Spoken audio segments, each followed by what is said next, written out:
Yeah, you already know. Turn it up, lean back, feel the breeze.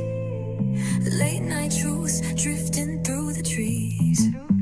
It's for the culture, by the culture. Braylon got the soul to show ya. Breaking it down, lifting it higher. Feel the rhythm, spark the fire. Headlines flip with a soulful twist. Behind the scenes where the magic sits. It's the heartbeat of the now and the then. Where the story starts and never ends. Tune in, lean and feel the groove. Every moment, a vibe you can't lose. It's for the culture, by the culture. Braylon got the soul to show ya. Breaking it down, lifting it higher. Feel the rhythm, spark the fire.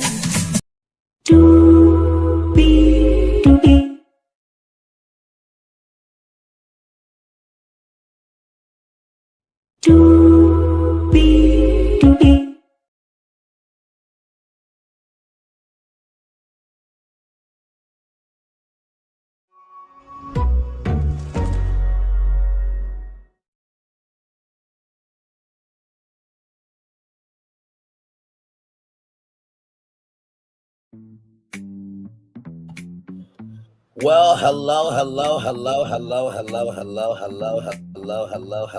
to you, and you.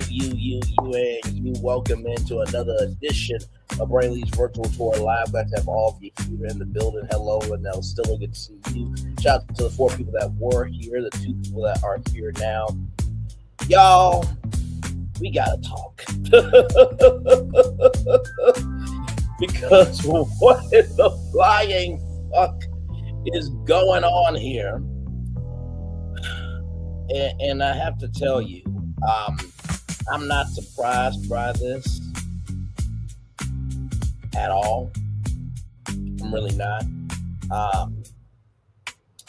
And the reason why I'm not surprised is because, like I said, when you do anything for attention, you will receive anything in return, right?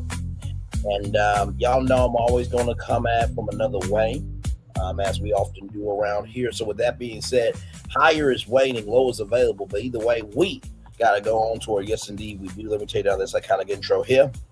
You see that virtual tour background? Yes, you do. You hear that virtual tour music? Yes, you do. And then there is me. Hey, everybody. Welcome in. Glad to have all you here. Now, I did say Billie Holiday told us about strange fruit. For example, Nicki Minaj. We're going to start off with Lady Day. This woman right here, Billie Holiday.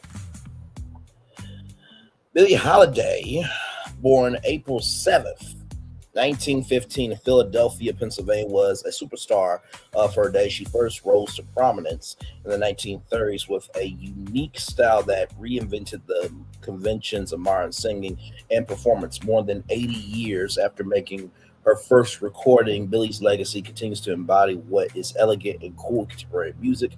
Holiday's complicated life and her genre-defining autobiography, Lady Sings the Blues, made her a cultural icon. The evocative, soulful voice, which she boldly put forth as a force for good, turned any song she sang into her own. Today, Billie Holiday is known for her musical masterpieces, her songwriting skills, her creativity, and her courageous views on inequality and justice. So, wanted to talk about this here. During the 1930s, during her epic run at Barney Josephine's Cafe Society in Manhattan, which I believe is still around today, she was introduced to the poem Strange Fruit, a horrific description of lynching in the southern United States. The music was written just for Billie. It became the hallmark of her concerts. It's considered by scholars to be the first protest song of the Civil Rights era. The lyrics were so controversial that her record label wouldn't record it, so she jumped over to the independent Commodore Records, where she could record and sing as she pleased. Strange Fruit became a cultural spark point and a hit record too. So, I wanted to read those lyrics. If you will indulge me, here we go. Strange fruit. Southern trees bear strange fruit. Blood on the leaves, blood at the root, and blood at the root rather. Black bodies swinging in the southern breeze. Strange fruit hanging from poplar trees. Pastoral scene of the gallant South. The bulging eyes and the twisted mouth. Scent of magnolias, sweet and fresh. Then the sudden smell of burning flesh. Here is fruit for the crows to pluck, for the rain to gather, for the wind to suck, for the sun to rot, for the trees to drop. Here's a strange and bitter crop. That was strange fruit, everybody. And I wanted to start off with that because Lady Day, her mom was a madam, and Billie Holiday got raped. Everybody, you may know another woman, Dorothy Dandridge. Dorothy Dandridge, the one who is from Cleveland, Ohio, Ohio, that is, and her mom was gay. And if you've watched the Dorothy Dandridge movie with Halle Berry doing a outstanding job in playing her, Dorothy Dandridge, mom's wife, also, yeah. And not to mention, too, back in the day, Dorothy Dandridge put her foot in the pool. They had to drain the whole pool. And there's a song called Pardon Me, Boys, Yes, Yes. It's at the Chattanooga Choo Choo on track 29. And now nickel to spare, and I do declare. There was this thing called the Chitlin Circuit. And then there's another woman that I want to bring up here, Josephine Baker, the famous entertainer who became a World War II Allied spy. Yeah. So right here, Baker was a French resistance spy, a civil rights activist, and adoptive mother of a rainbow tribe of a dozen diverse children that she hoped could model racial unity. During the Harlem Renaissance, Baker went to New York City and began to build her career. Within a few years, she was the highest paid chorus girl in vaudeville. Then she had an opportunity to tour Paris, where audiences were thrilled by her risque performances and compelling stage presence. She joined the Falls Bergère and was famous and became famous for her Don Sauvage, wear a banana skirt, but she wanted to be known. She wanted to be known more. She wanted to be known as more than exotic or primitive act. So she took vocal coaching and transformed her personas, both on stage and off it. Shirley Bassey, who lists Baker as one of her greatest influences, once said she went from petite dangerous to with a decent voice to La Grande Diva Magnifique. I swear, in all my life, I've never seen and probably never shall see again such a spectacular singer and performer. Following the war, Baker was eager to return to her performing career, but she also had a newfound desire to champion civil rights causes. In 1963, she became the only female speaker at the famous March on Washington, telling the vast crowd while wearing her Free France uniform, "I've always taken the rocky path. I never took the easy one, but as I get older, and I knew I had the power and strength, I took the rocky path and tried to smooth it out a little. I wanted to make it easier for you." During her work with the civil rights movement, Baker formed an adoptive family she called the Rainbow Tribe. She hoped that her 2 daughters and 10 sons would show that children of different ethnicities and religions could still be brothers. After Martin Luther King Jr. was deleted, Coretta Scott King even asked Baker to consider taking King's place as the as leader of the civil rights movement. However, Baker declined, saying that her children were too young to lose their mother. Now you're probably wondering why I am reading. Hey, Florence, good to see you, my friend. You're probably wondering why I am reading these black women. Is reading about these black women and their background is because if we do not understand where we have been, we will fail at where we're going. I'll say that two more times. If we fail to understand where we've been, right, we will eventually fail at where we're going. If we fail at where we are and we don't pay attention, we will fail at where we're going. There was another here that I want to.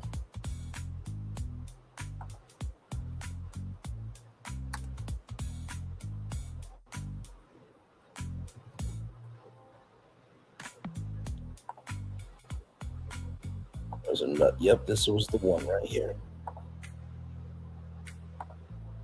Here's another one, Bessie Smith. Right here, Bessie Smith.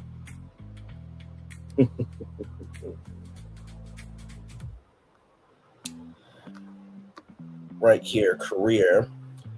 Bessie Smith began forming her own act around 1913 at Atlanta's 81 Theater. By 1920, she had established a reputation in the South and along the East Coast. At the time, sells over 100,000 copies of Crazy Blues, recorded for Okoye Records by the singer Mamie Smith. No relation, pointing to a new market. The recording industry had not directed its product to black people, but the success of the record led to searching for female blues singers. Yeah. And when we go down to personal life here. In the 1920s and 30s, African Americans had limited options in terms of hotels and other spaces to gather. To meet this need, establishments were created by and for African Americans called buffet flats, which featured expensive food, free-flowing booze, and sex shows. Also see prostitution in the Harlem Renaissance. Smith frequented buffet flats after concerts with friends, including drag queens and gay men, who viewed it as a safe haven. Her friends reported that a lot of people paid top dollar to see the sex shows at the buffet. It has long been reported that she will engage in sexual activities with both men and women, including her longtime friend, lover Ruby Walker, both before and during her relationship with Jack G. Her marriage was stormy with infidelity on both sides, including Smith's numerous female lovers. So, and there's one more.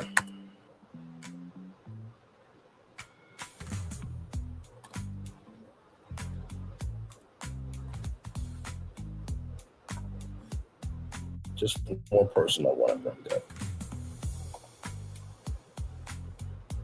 May have heard of this woman, Lena Horne. Yes, indeed. Horne joined the chorus of the Con Club at the age of 16, became a nightclub performer before moving on to Hollywood and Broadway. A groundbreaking African-American performer, Horne advocated for civil rights and took part in the March of Washington in August of 1963. Let's go to civil rights activism.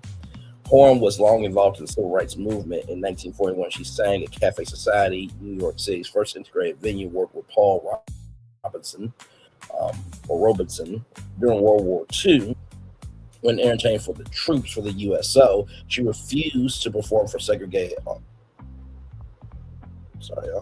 She refused to perform for segregated artists or for groups in which German POWs were seated in front of black servicemen, according to her Kennedy Center biography. Because the U.S. Army refused to allow integrated artists, she staged her show for a mixed audience of black U.S. soldiers and white German POWs. Seeing black soldiers had been forced to sit in the back seat, she walked off stage to the first row where the black troops were seated, performed with the Germans behind her. However, the USO observed at the time of her death that Horn did in fact tour extensively with the USO during World War II and West on the West Coast and down south. Horn was at an NAACP rally, Medgar Evers, in Jackson, Mississippi, the weekend before Medgar was deleted. At the March of Washington, she spoke and performed on behalf of the NAACP, the SNCC, and the National Council of Negro Women. She worked with Eleanor Roosevelt in attempts to pass anti-lynching laws. So, I bring up those ladies. Oh, hang on, can y'all still? Oh my God, hang on one second, y'all. I'll be right back. Hang on.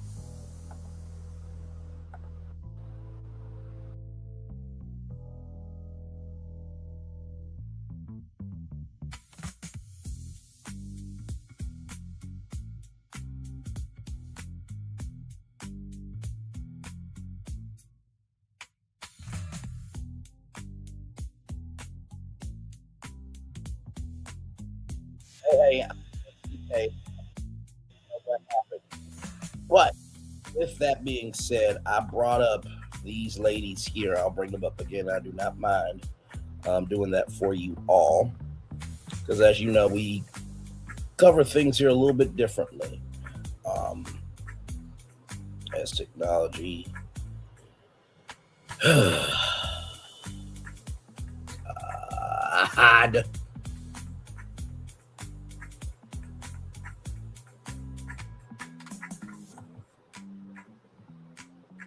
Give it a moment, y'all.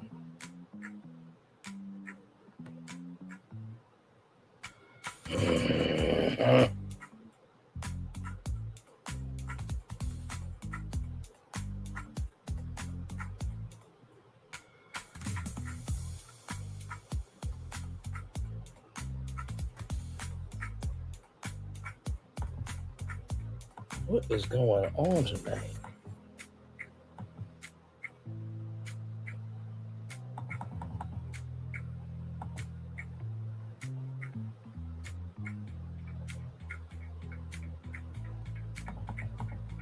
Hang on, y'all. I'm gonna have to reset my computer. Give me a moment.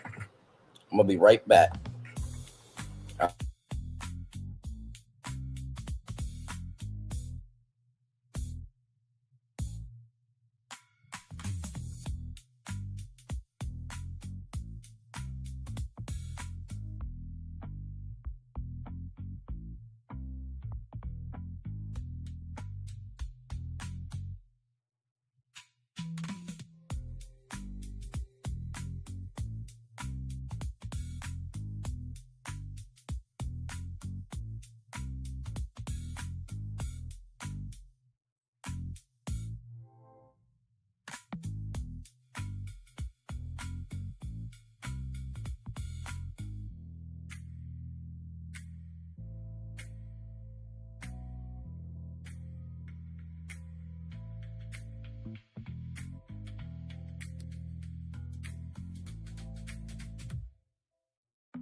Hey, back. Trying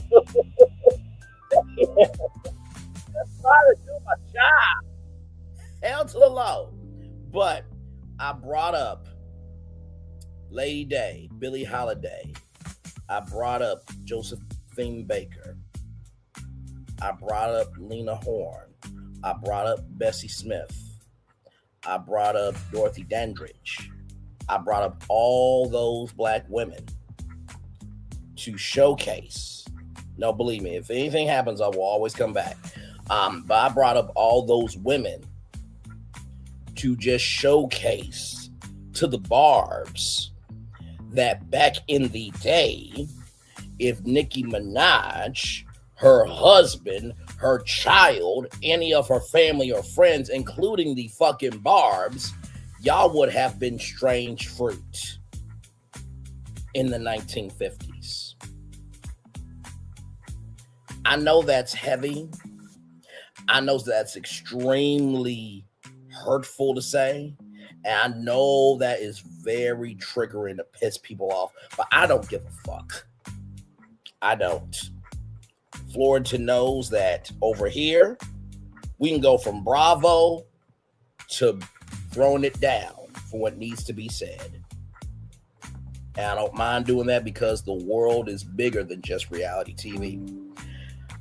And there are times in your life where you are going to have to recognize that the more you just accept anything, the more you will receive anything. The more you will accept anything, the more you will receive anything. The more you accept anything, the more you will receive anything. Okay? So let me bring up those women again. Okay, let me bring up these ladies one more time, just so we can all get an understanding here that somebody had to pave the way in order for Nicki Minaj to be where she's at. Black people had to support these ladies in order for there to be a fan base called the Barbs. So this is Billie Holiday right here. Then, of course, this beautiful sister right here, her name is Dorothy Dandridge. And see, I know the Barbs lack a lot of intelligence, so they're not going to say anything to me. I know Nicki Minaj doesn't give a fuck, damn, or shit about Black history, so she's not going to come for me either.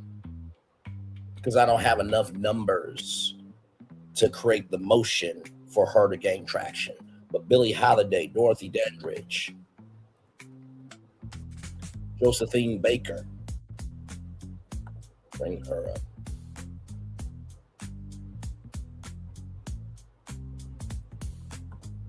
This one right here, Josephine Baker, Lena Horne, right here, the one and only Miss Lena Horne.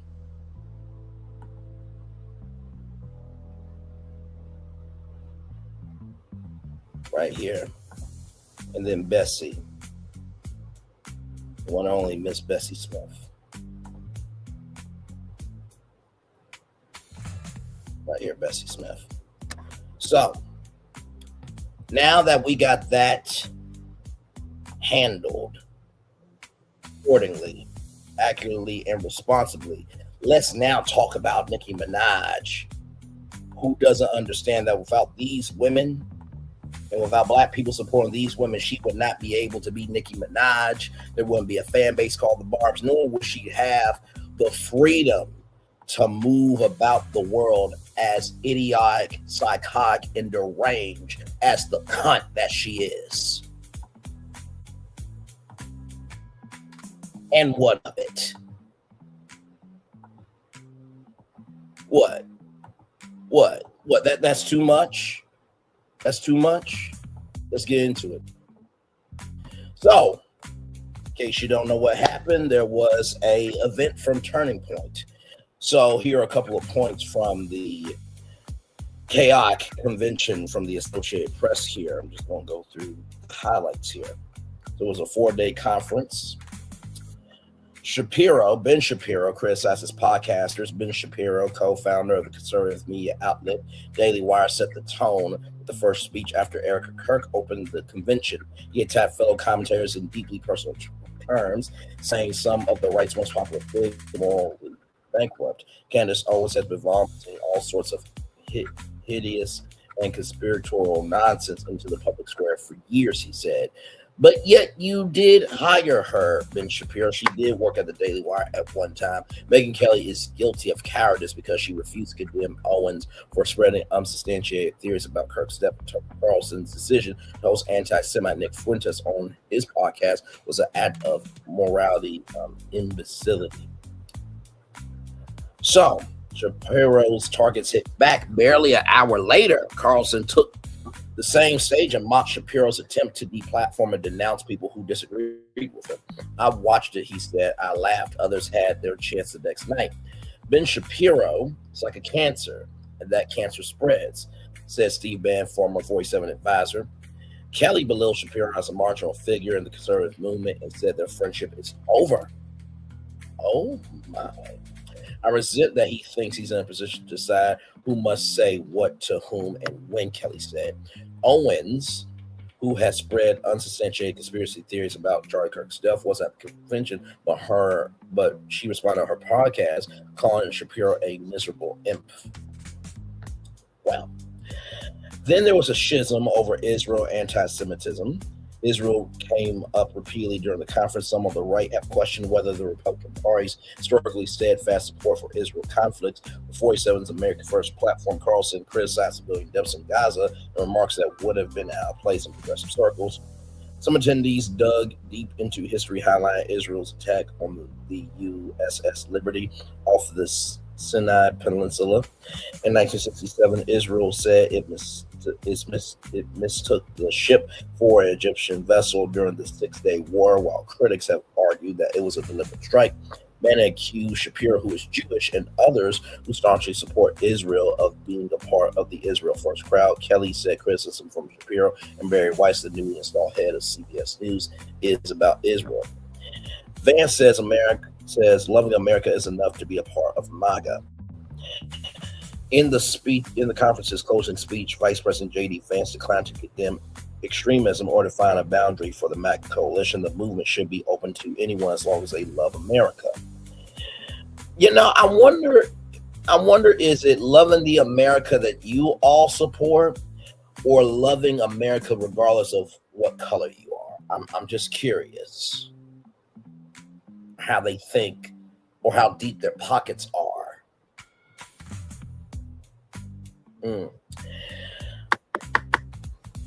Yeah, I didn't bring a list of conservatives to denounce or to deplatform Vance, said Sunday. Erica Kirk pledged turning point support for Vance to be the next Republican presidential nominee. We are going to get my husband's friend J.D. Vance elected for 48 in the most resounding way possible. She said on the first night of the convention, Vance will be the 48th president if he takes office after 47. Turning Point is a major force on the right with massive volunteer network around the country that can be especially helpful in early primary states. Newsom is political enemy number one. California Governor Gavin Newsom, a leading Democrat presidential contender, was a favorite punching bag. It looks like they're going to nominate a California liberal who preside over rolling blackouts, open borders, and unchecked violent gangs. Fans said they're just trying to sell on whether it's going to be Gavin Newsom or Kamala Harris. Rapper Nicki Minaj, who made a surprise appearance below the California governor, using 47's favorite nickname for him, New Scum. Please tread lightly, Minaj said during an onstage conversation with Erica Kirk. That's what I would say to Gabby Poo. A representative from Newsom did not respond to request for comment. And of course, the Make America Healthy Again movement. Wait, that's a movement?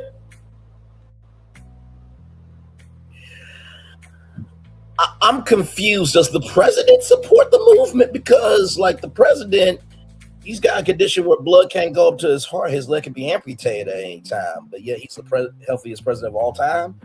Okay, let's talk about it. The Make America Healthy Again movement. I'm sorry. I'm so sorry. The Make America Healthy Again movement had a big presence at Turning Point, signaling its quick rise in the right-wing ecosystem. MAHA is spearheaded by Robert F. Kennedy, who leads the Department of Health and Human Services. However, there's been friction with other parts of the Make America Great Again coalition, particularly when it comes to rolling back environmental regulations. Wellness influencer Alex Clark, whose podcast is sponsored by Turning Point, asked the crowd whether the Environmental Protection Agency, the EPA, is with us or against us. Big chemical, big agriculture, and big food are trying to split MAGA from MAHA so things can go back to business as usual, but we don't want that, do we? Clark said. So, wait, there's a little bit of opposition?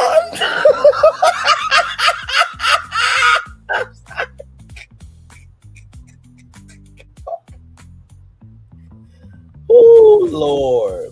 There is no, we are family. Hey, hey, hey, hey, hey, hey. I got all my sisters and me type of energy at this convention. Yeah. Clark and others have asked Voice 7 to fire EPA Administrator Lee Zeldin, who responded by reaching out to MAHA activists. The EPA also said will release a MAHA agenda for the agency. The 47 EPA wants to partner with the MAHA community and make sure everyone has a seat at the table, EPA Press Secretary Carolyn Poland said in response to Clark's speech. So there is that. Ladies and gentlemen, oh, damn it. I figured this was going to happen. So here it is from Rolling Stone, but no need to fear because I got the article. I knew this was going to happen. Yep, sure did. Been here many times before, people. That's why you copy the article and post it on your Google Watch. Yeah, give me a moment. Oh, Lord Jesus, this is just...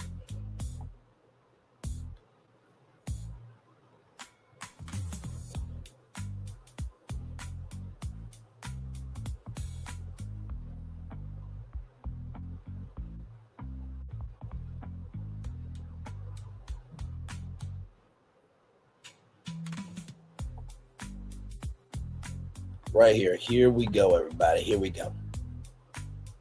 All right. So right here, Nicki Minaj joins Erica Kirk at Turning Point USA AmFest, praises 47 advance. They're one of us. I can relate to them when I hear them speak. The rapper says of the president and vice president. Okay, here we go, everybody. From Phoenix, Arizona, Erica Kirk interviewed surprise guest Nicki Minaj on the final day of Turning Point USA's annual America Fest conference at the Phoenix Convention Center on December 21st, 2025 in Phoenix, Arizona. Minaj spoke about her frustrations with California Governor Gavin Newsom and why she's embraced the conservative movement. Nicki Minaj made a surprise appearance at Turning Point USA's America Fest on Sunday in Phoenix alongside Erica Kirk, the widow of Turning Point USA founder Charlie Kirk, and the organization's CEO. The pair arrived on stage to Minaj's song Super Bass, entering the venue holding hands. I am going to assume that Turning Point really doesn't listen to black music, so that was probably their first time actually hearing a black person. Wait, I'm sorry, Kanye West has... Wait a minute. Has Kanye West been to Turning Point? Interesting. Anyway, let's roll on. Entering the venue holding hands, they hugged before a Q&A session, which involved Minaj fawning over President 47, Vice President J.D. Vance. I love both of them. You love both of them? You know, speaking of loving on people, you know, Nicki Minaj spoke at the U.S. Embassy about, Nigeria and, Christians being persecuted and things of that energy. And no Christian, no person, man, woman, or child, should be persecuted unnecessarily. But, I noticed something because Nicki Minaj said that, she loves them both. Are you not married anymore? Because that says Miss Nicki Minaj right there. Like, no, this is a still shot from SkyNews.com. It says it right there. Keynote remarks Miss Nicki Minaj. So it did have Miss Nicki Minaj Petty. So are you single? Are you single? Are you single? Listen. Now, listen, if you want to do a menage a trois, if you want to be in a polyamorous relationship with an old fuck that's about to be 81 years old and a guy who, made love to a couch and everything else. And, both of them definitely believe this, Nicki. But I just think you should know before you start loving on both of these people what they believe here. So, a lot of towns don't want to talk about it because they're so embarrassed by it. In Springfield, They're eating the dogs, the people that came in. They're eating the cats. They're eating the pets of the people that, a lot of towns don't. I just think that's important to know for Nicki. Before she start loving on these two men, I believe that she should know all the facts. Like going to Carfax.com and getting a report on a used car. I think she should get, the soul facts, and understand these two souls before she starts loving on both of them. Just we look out for people over here. That's what we do, ladies and gentlemen. All right, back to the article here. She said during the conversation, as a clip from Fox News relayed, Kirk Minaj, welcome Minaj, right, who responded, "I'm honored to be here. Thank you for having me." Q&A opened up with Kirk asking Minaj to read some of her tweets criticizing California Governor Gavin Newsom, a Democrat.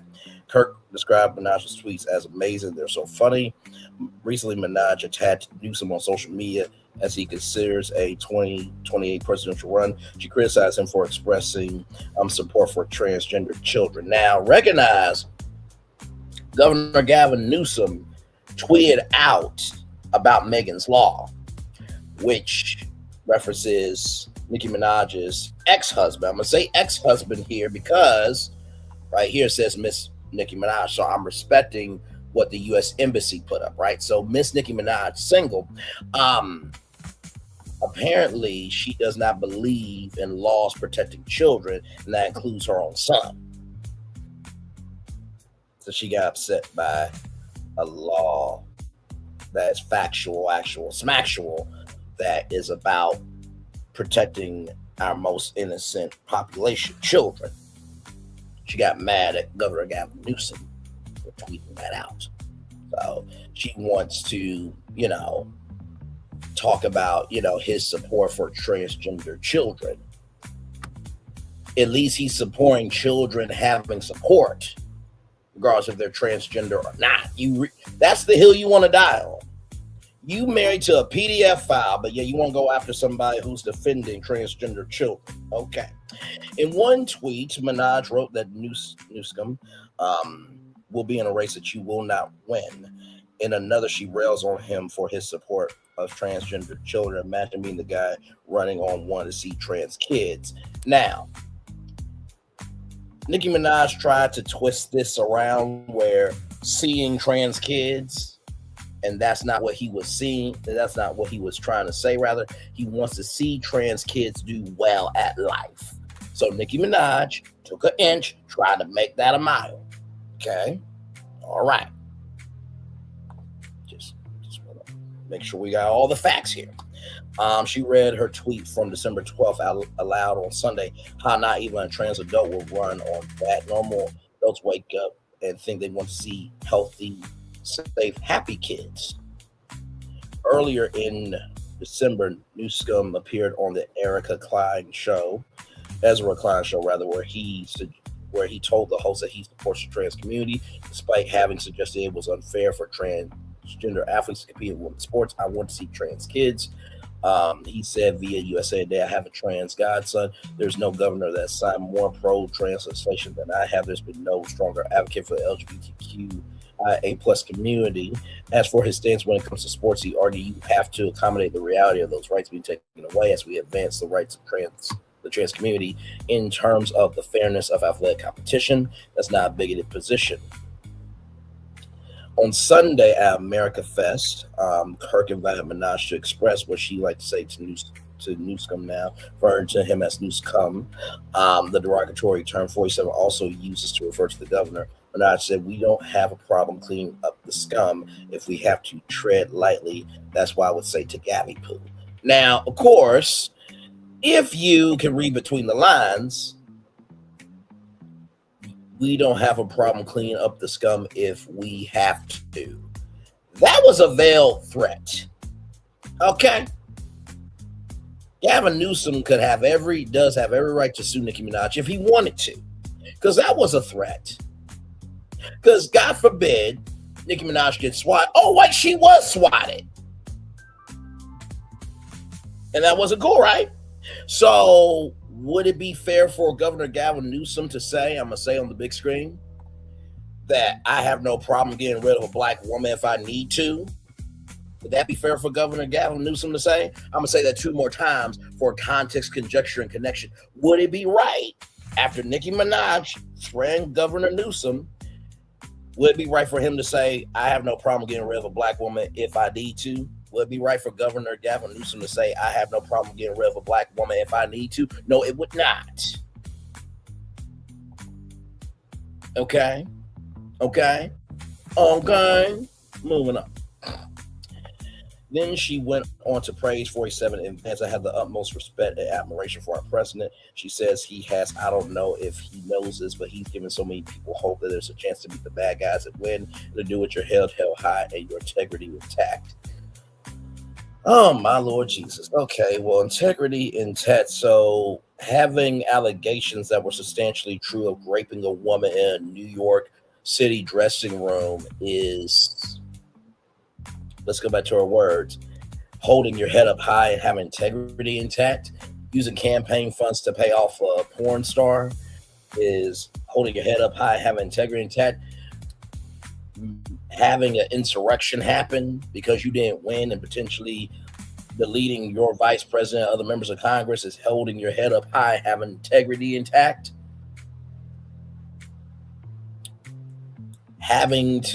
Cheating people out of contracts is holding your head up high, having your integrity intact. Having the Central Park Five be given the death penalty potentially over a crime that they did not commit, and that was proven in court, that's holding your head up high, having integrity intact. Kicking out blacks and minorities and not approving them for housing is holding your head up high, having your integrity intact. Hiring your best friend or your gay lover at this point for the president, Elon Musk, to go into Doge and destroy the inside of the government. Dealing with Section 8 housing and food stamps and Social Security and many other benefits. Maybe some of your family members who live in the U.S. might be on those benefits.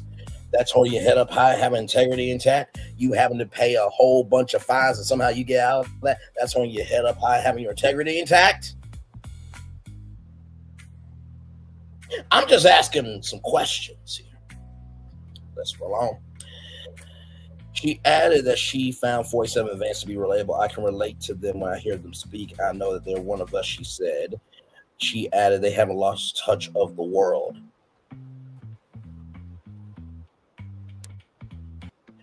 You do realize, right, that if you, your husband, and your son were in a sundown town, and for those of you who don't know what sundown town is, basically it means for black people, you better not be in that town, otherwise things will happen to you. Going back to that strange fruit song, okay? You do realize they would not put out a report that you, your husband, and your child are missing in that sundown town, right? You do realize that. Okay. By the way, I'm not wishing that on Nicki, her husband, and their son. I'm not wishing that at all. But we have to go there on to understand here. We got to go there on to understand here. We got to go there in order to understand here. Why do you think I brought up 5 black women that paved the way for Nicki to be able to be this much of a fucking dumb cunt? Okay? Okay. All right. Rolling on. You know, they're still connected to the world and what's happening in the world with the younger people and older people, the richer people and not so rich people. They have the ability to still connect and be real and make us feel proud to be an American. Okay. Well, Minaj's apparent love 47, his administration appears mutual. Earlier this month, Vance weighed in on the Nicki Minaj Cardi B rap feud, which has been largely dormant since October, rang Nicki over Cardi in response to extensively a post that Minaj reads Vance over rants. Minaj has also boosted social media posts featuring 47 with Elon Musk, as well as a video highlighting 47's accomplishments since he began his second term. More recently, Minaj's appearance at the United Nations headquarters, in which she made misleading claims of extremism against Nigerian Christians, which was reportedly facilitated by 47's advisor Alex Burgess. Which, by the way, apparently Nicki Minaj is single. Okay, this was her at the U.S. Embassy, and she's single allegedly. That's what they posted. Okay, that's what they posted. That's what they posted. Now, let's keep going here. From the Hollywood Report, Nicki Minaj praised his 47 during a surprise appearance with Erica Kirk at Turning Point event. The rapper joined Kirk on stage at the conservative organization's America Fest. Rapper Nicki Minaj made a surprise appearance at Turning Point USA's America Fest on Sunday, joining Erica Kirk on stage to bash California Governor Gavin Newsom and praise President 47 when Kirk, CEO of the conservative organization Turning Point USA and Charlie Kirk's widow, asked Minaj about the biggest surprise she learned from the current administration. She responded, "I have the utmost respect and admiration for our president. I don't know if he even knows this, but he's given so many people hope." Before she also took aim at Newsom, reading some of her past posts on Twitter about the governor as Kirk laughed. It only gets worse from here for you, buddy. Minaj said, "It's the end of the road for you, my love. Get to the nearest jet ski and let that beautiful hair blow in the wind. It will make you happier than this race. You will not win. Enjoy life. Peace." You know, if you're trying to shade somebody, you don't say enjoy life and peace, right? But hey, what do I know? I'm just a black man talking on YouTube. The super bass rapper also recently lashed out at Newsom, a possible 2028 Democratic presidential candidate, in part for his support of trans kids at the Turning Point USA event. She also read another one of her Twitter posts to the crowd saying, "Imagine being the guy running on one to see trans kids. How not even a trans adult will run on that. Normal adults wake up and think they want to see healthy, safe, happy kids, not the gaff, not scaff out, sending the next guy. I'm bored." You do realize the more you're tweeting him up, the more he gets elevated. You should know how media works by now, but hey. As Minaj has also appeared to align herself with the voice administration officials and policies in recent weeks, Kirk asked about her reasoning for speaking out about politics now. "I just got tired of being pushed around," she replied. "I have something inside me that's stronger than what's out there." So would you say that you're stronger than the 6888, the Black Women Battalion that had to go through all of those letters to send to troops' families and friends way back in the day? Are you stronger than them? Because I don't think so. Not here, not there, not anywhere, Braylon Lee, I am. Okay, all right. Moving on. So when you've had enough, you realize, wait a minute, why do I even care about these people, what they think? Who are they? You don't even know who they are. So I'm not backing down anymore. I'm not going to ever back down. I'm not going to back down ever again. You are the woman who gets upset over the fact that you don't have a Grammy, sweetheart. Okay, so I can't play the super bass, but as your special guest, there she is. Oh, there she is. Okay, so they're not playing super bass. Nope.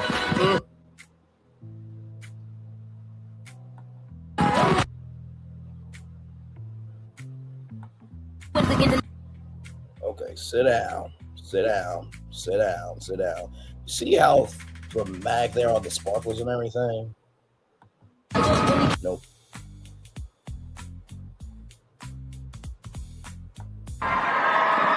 Okay, there we go.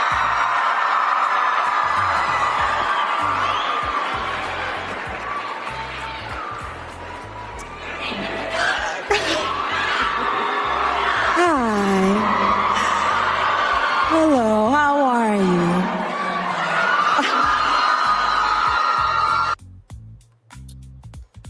Child. Listen. So after she said hello and hi, how are you? She's got some things to say. So we're gonna go through those things. Okay, we're gonna go through these things. Here we go. From the Shade Room. Shout out to the Shade Room. Have the utmost respect and admiration for our president.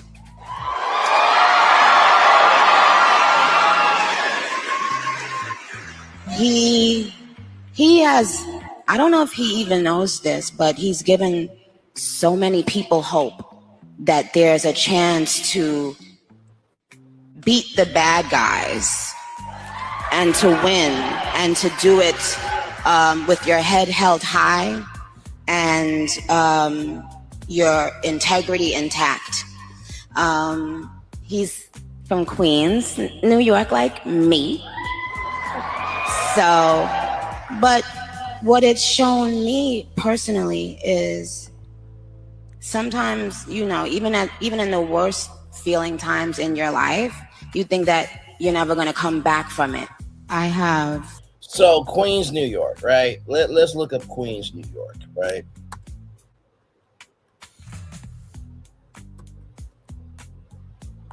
Let's just look up some celebrities,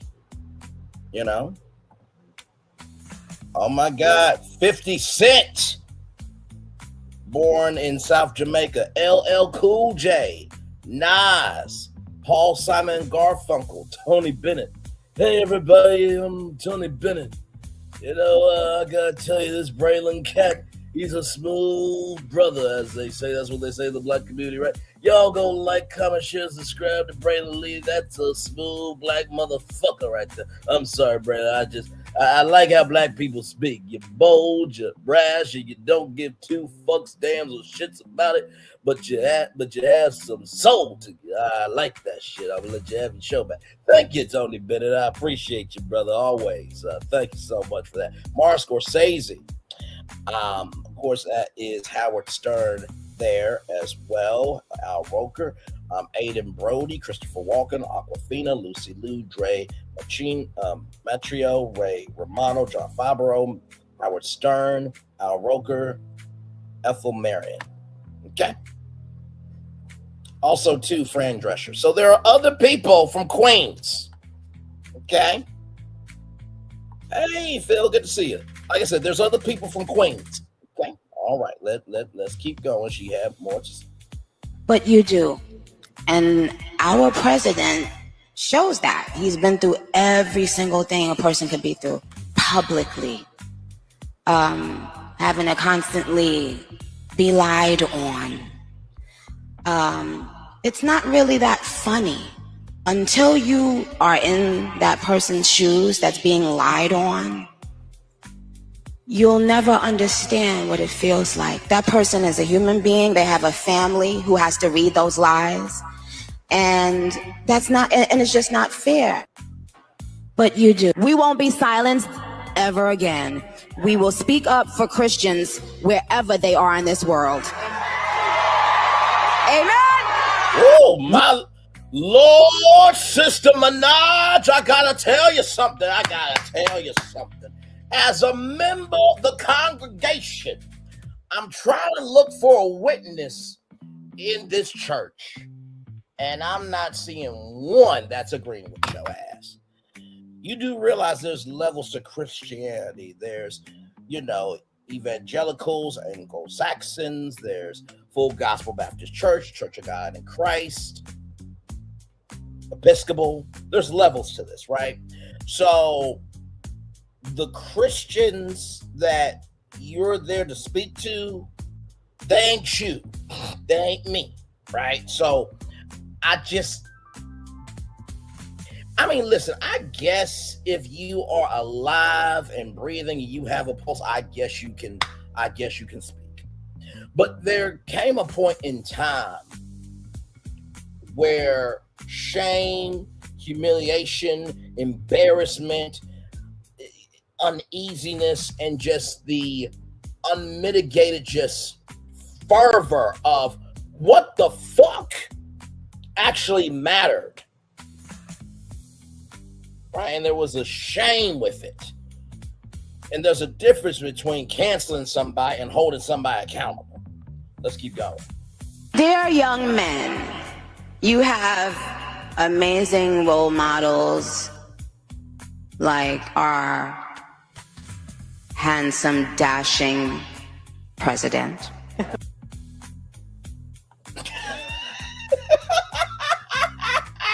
Hey, I just want to zoom in on her face. First of all, it looked like, do you give your husband this look? Like, Daddy, I want you. You know my kinks, and go forth and destroy me. Like, you said that like you wanted to fuck him. Oh my God. Oh, Nicki. Oh Oh my God, drop that anaconda on me. Oh my God. Oh my God. Oh, you got those buns, hun. Oh, you got those buns. Oh my God. Oh my God. You're squirting and releasing and everything, but you releasing that super bass. Really? Really? Really? Really? Really? Really?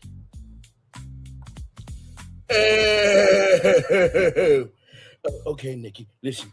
Is this synthetic hair? What type is this goat hair? What type of hair is this? Can I turn it into braids? Because I want to just giddy up, just yeah, just yeah.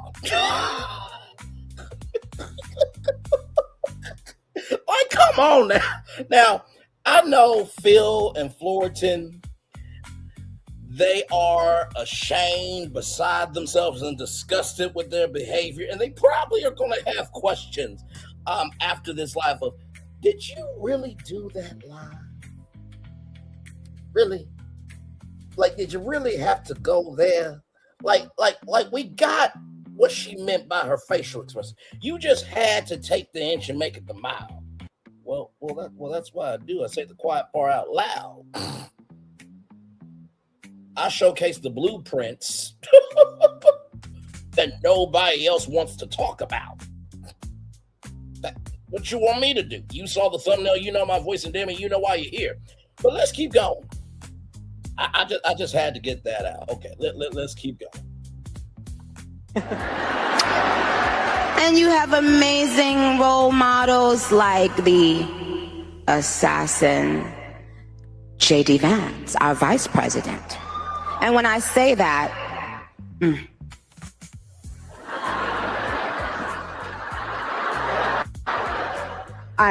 trust me, there's nothing new under the sun that I have not heard, so you're fine. Yes, we did.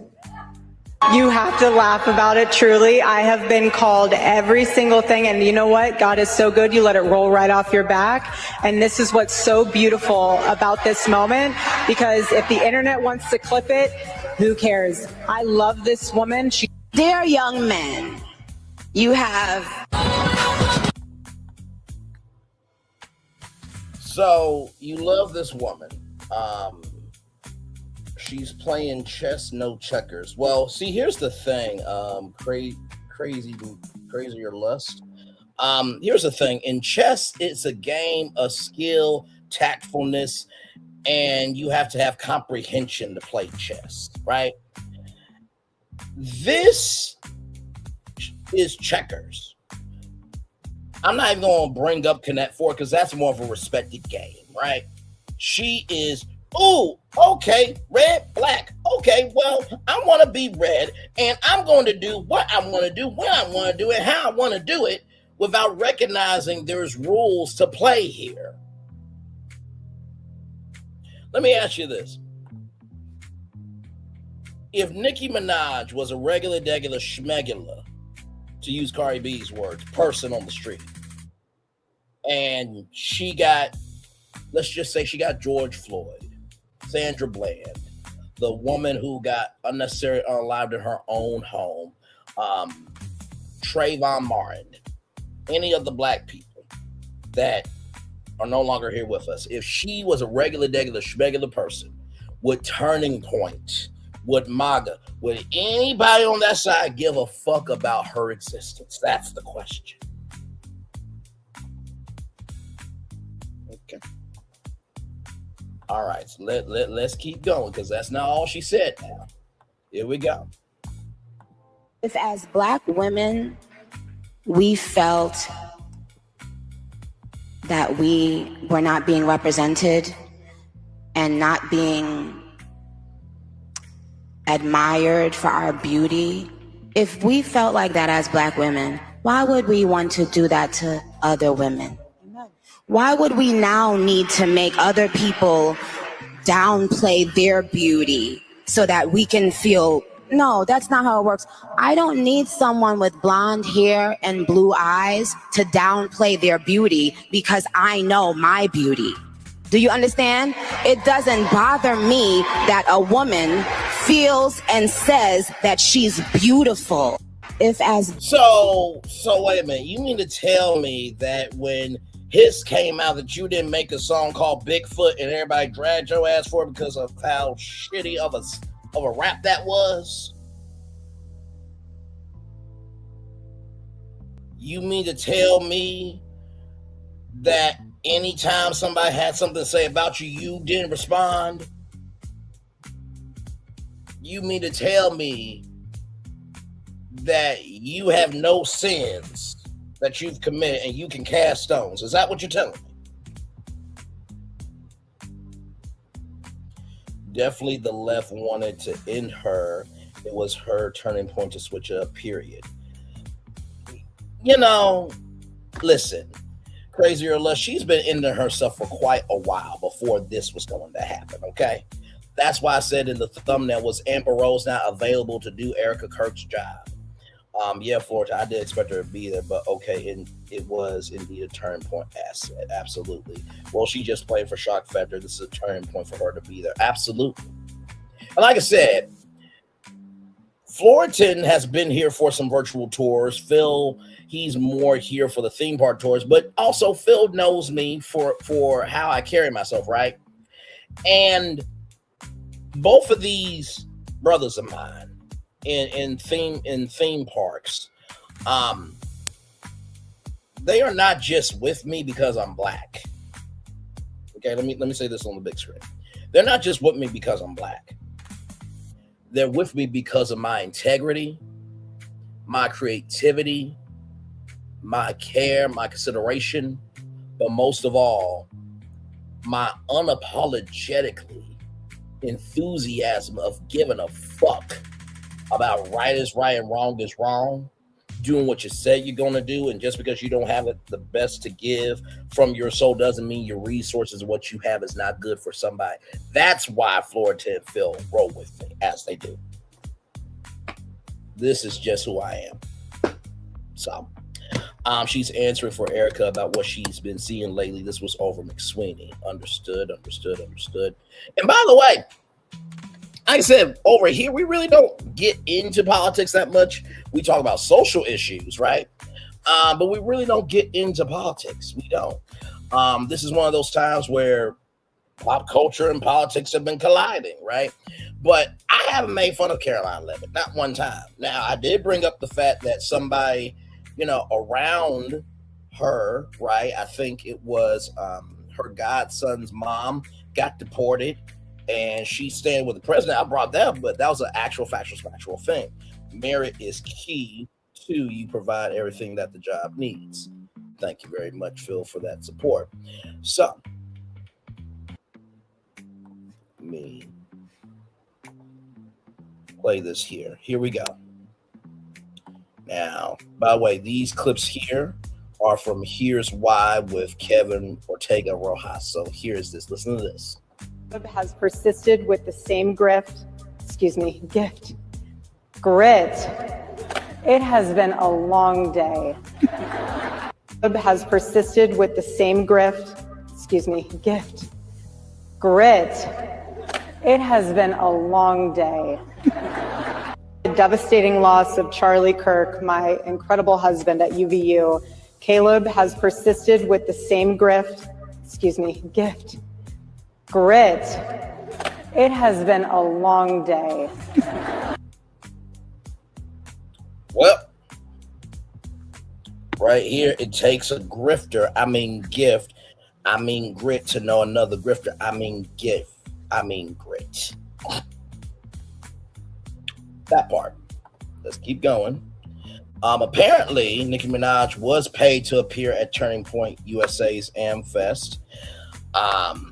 Immigrant rapper. Oh, she is from Trinidad.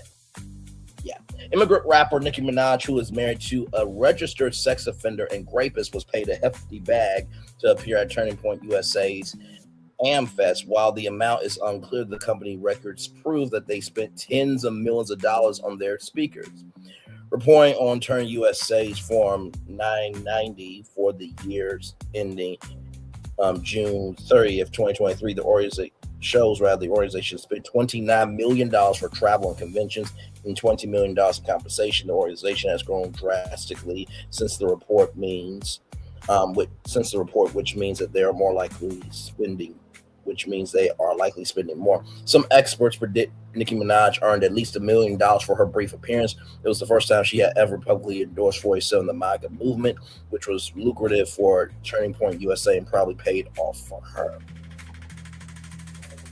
And then, of course, right here from Chronicle Speaks, shout out to Chronicle Speaks as well. Now, we already saw this clip, but I just wanted to showcase Chronicle Speaks, a great content creator. Amazing role models like the assassin J.D. Vance, our vice president. And when I say that,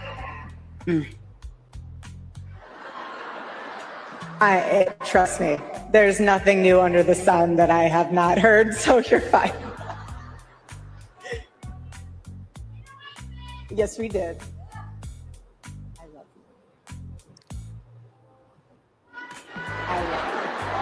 You have to laugh about it, truly, because if the internet wants to clip it, who cares? I love this woman. She's an amazing woman. She has a soul and a heart for the Lord. You have amazing. So, I want to bring up a clip because I don't know if Erica knows what her husband said, but right here, let's watch this. Okay, I'm sorry, I gotta refresh it.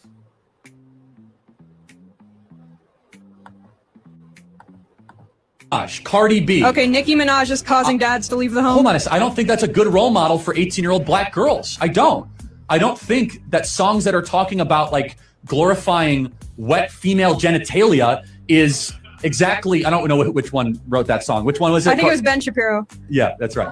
Yeah. But but by the way, the role models of the 1940s and 50s for black America were completely different. So it is a representation issue. Hold on a second. No, not representation. It's who do you get your art from?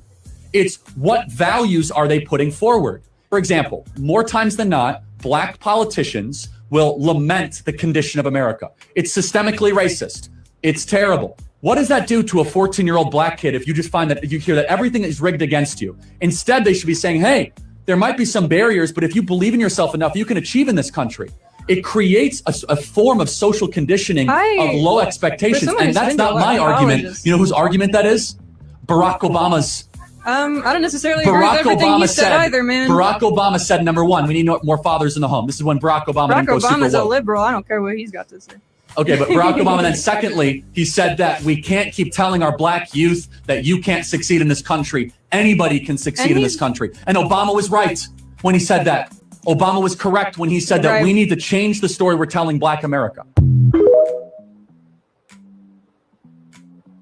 We were not being represented and not being admired for our beauty. If we felt like that as black women, why would we want to do that to other women? Why would we now need to make other people downplay their beauty so that we can feel, no, that's not how it works. I don't need someone with blonde hair and blue eyes to downplay their beauty because I know my beauty. Do you understand? It doesn't bother me that a woman feels and says that she's beautiful. Why shouldn't she feel that? Why have we gotten to a point where certain colors or certain kinds of people have to be afraid of loving themselves and loving the way they look? Like, isn't that wild? Minaj, Cardi B. Okay, Nicki Minaj is causing dads to leave the home. Hold on a second. I don't think that's a good role model for 18-year-old black girls. I don't.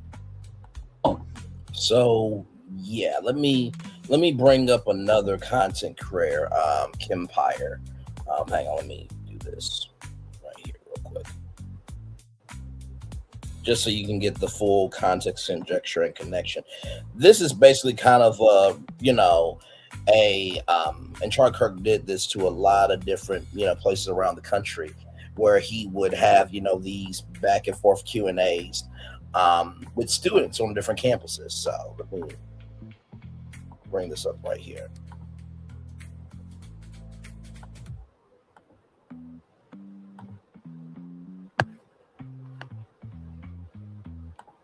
Okay, here is Kempire. Here we go.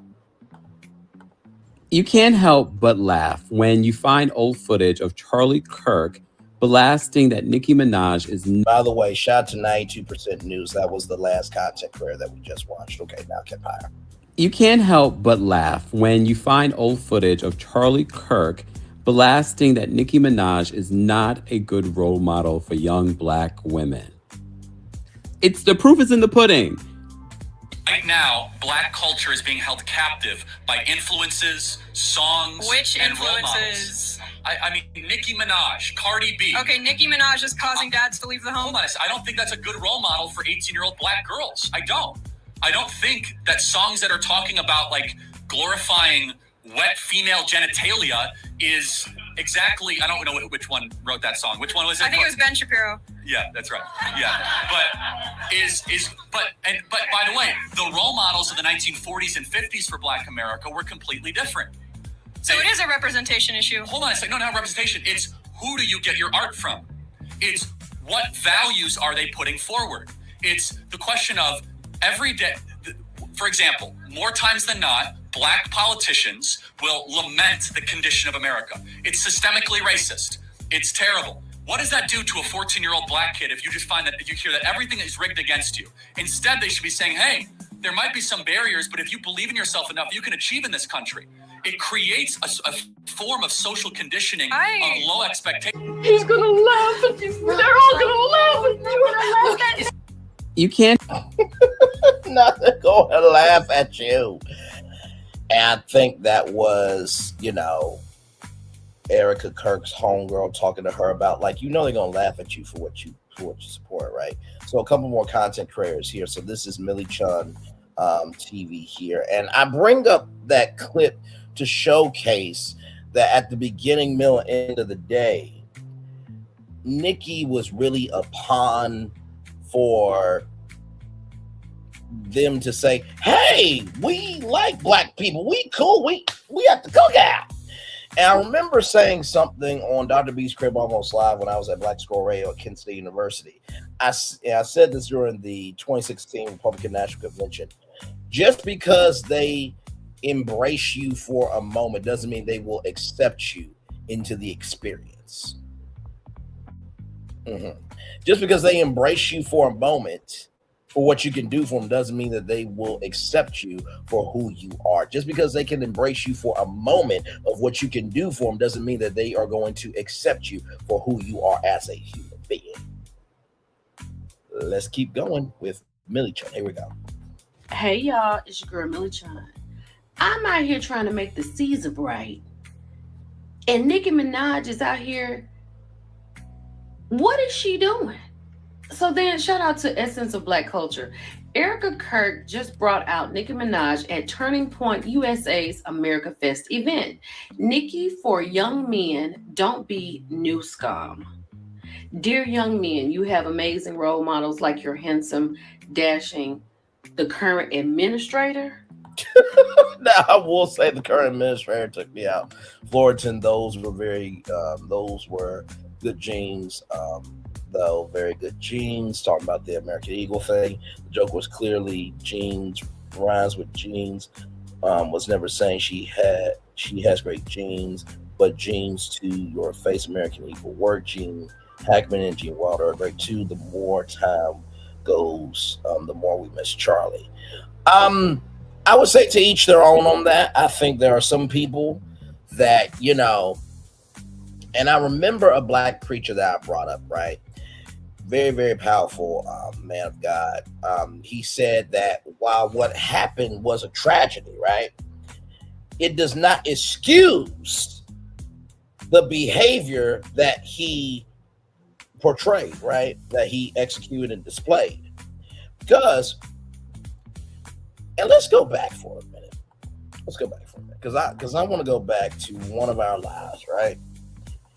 And This live was so big because what happened within this live was really shocking.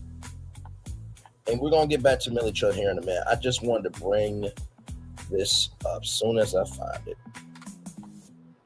Because, see, we don't play over here. We if we're going to go there, we're going to go there.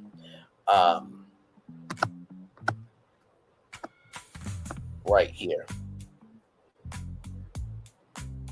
This live right here about, so it's President 47 going to go after Tucker Carlson. So I want to go back to this right here.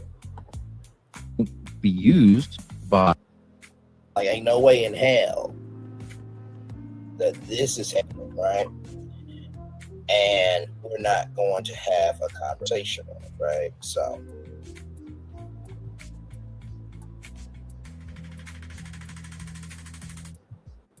because I want everybody to hear what Tucker Carlson said.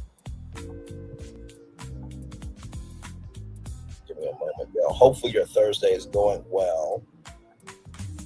Okay, here we go.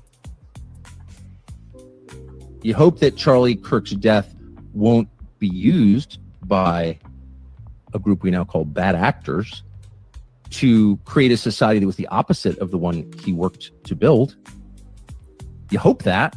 You hope that a year from now, the turmoil we're seeing in the aftermath of his murder won't be leveraged to bring hate speech laws to this country. And trust me, if it is, if that does happen, there is never a more justified moment for civil disobedience than that, ever. And there never will be. Because if they can tell you what to say, they're telling you what to think. There is nothing they can't do to you because they don't consider you human. They don't believe you have a soul. A human being with a soul, a free man, has a right to say what he believes, not to hurt other people, but to express his views. Okay. I'm going to repeat that 2 more times. Okay. All right. So what we're not going to do is put lipstick on a pig and then put out to the pasture and think somebody is going to pick up the pig and make it a pet. That's what we're not going to do. So I'm going to play that 2 more times. Okay. Here we go.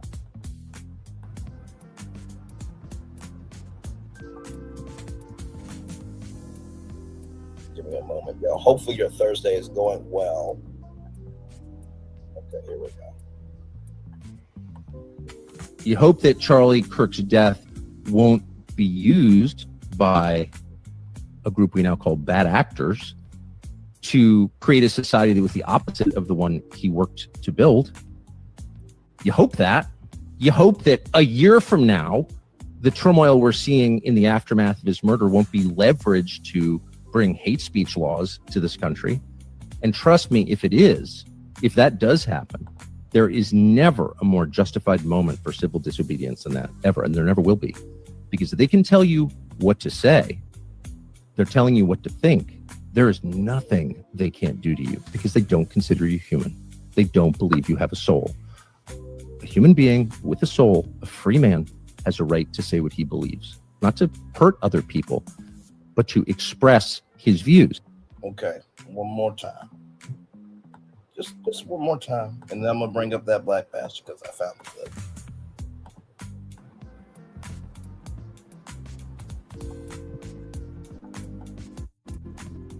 Give me a moment, y'all. Hopefully your Thursday is going well. Okay, here we go. You hope that Charlie Kirk's death won't be used by a group we now call bad actors to create a society that was the opposite of the one he worked to build. You hope that. You hope that a year from now, the turmoil we're seeing in the aftermath of his murder won't be leveraged to bring hate speech laws to this country. And trust me, if it is, if that does happen, there is never a more justified moment for civil disobedience than that, ever. And there never will be. Because if they can tell you what to say, they're telling you what to think. There is nothing they can't do to you because they don't consider you human. They don't believe you have a soul.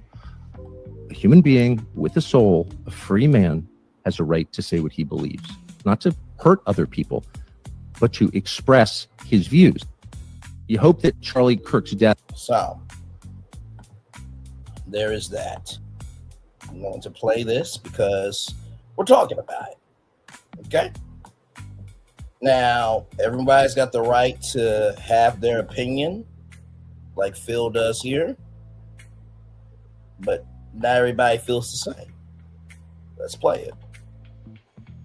Charlie Kirk did not deserve to be assassinated, but I'm overwhelmed seeing the flags of the United States of America at half-staff calling this nation to honor and venerate a man who was an unapologetic racist and spent all of his life sowing seeds of division and hate into this land.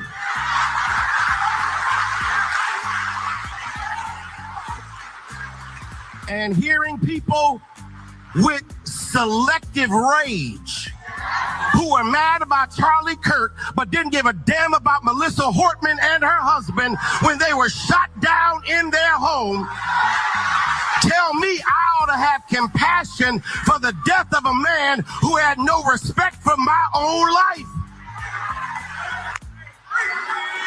I am sorry, but there's nowhere in Bible where we are taught to honor evil. And how you die does not redeem how you lived. You do not become a hero in your death when you are a weapon of the enemy in your life.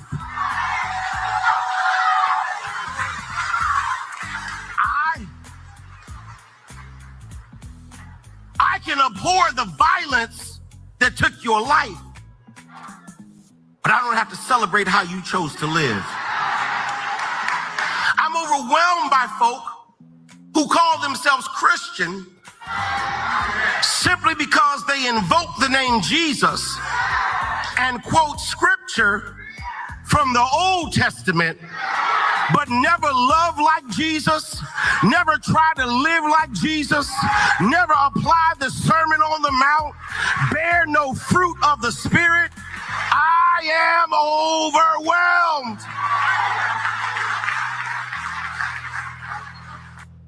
I'm going to play that 2 more times. Go. Charlie Kirk did not deserve to be assassinated, but I'm overwhelmed seeing the flags of the United States of America at half-staff calling this nation to honor and venerate a man who was an unapologetic racist and spent all of his life sowing seeds of division and hate into this land.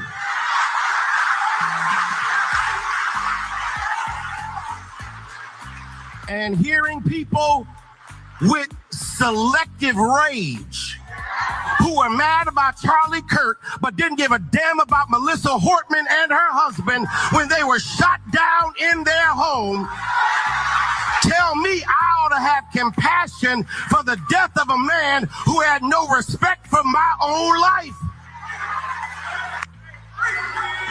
I am sorry, but there's nowhere in Bible where we are taught to honor evil. And how you die does not redeem how you lived. You do not become a hero in your death when you are a weapon of the enemy in your life.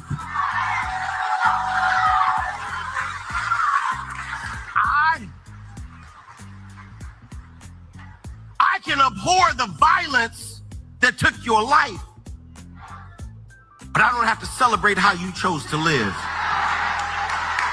I'm overwhelmed by folk who call themselves Christian simply because they invoke the name Jesus and quote scripture from the Old Testament, but never love like Jesus, never try to live like Jesus, never apply the Sermon on the Mount, bear no fruit of the Spirit.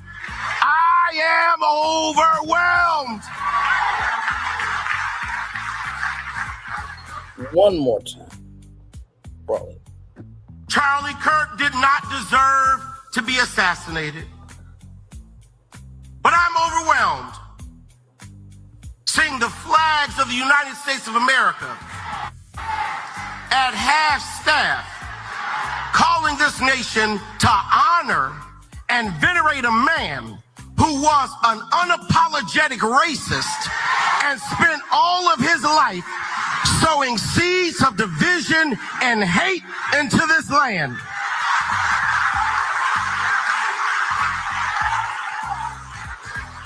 And hearing people with selective rage who are mad about Charlie Kirk but didn't give a damn about Melissa Hortman and her husband when they were shot down in their home tell me I ought to have compassion for the death of a man who had no respect for my own life.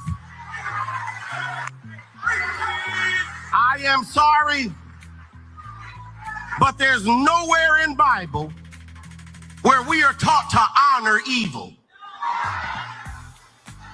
And how you die does not redeem how you lived. You do not become a hero in your death when you are a weapon of the enemy in your life.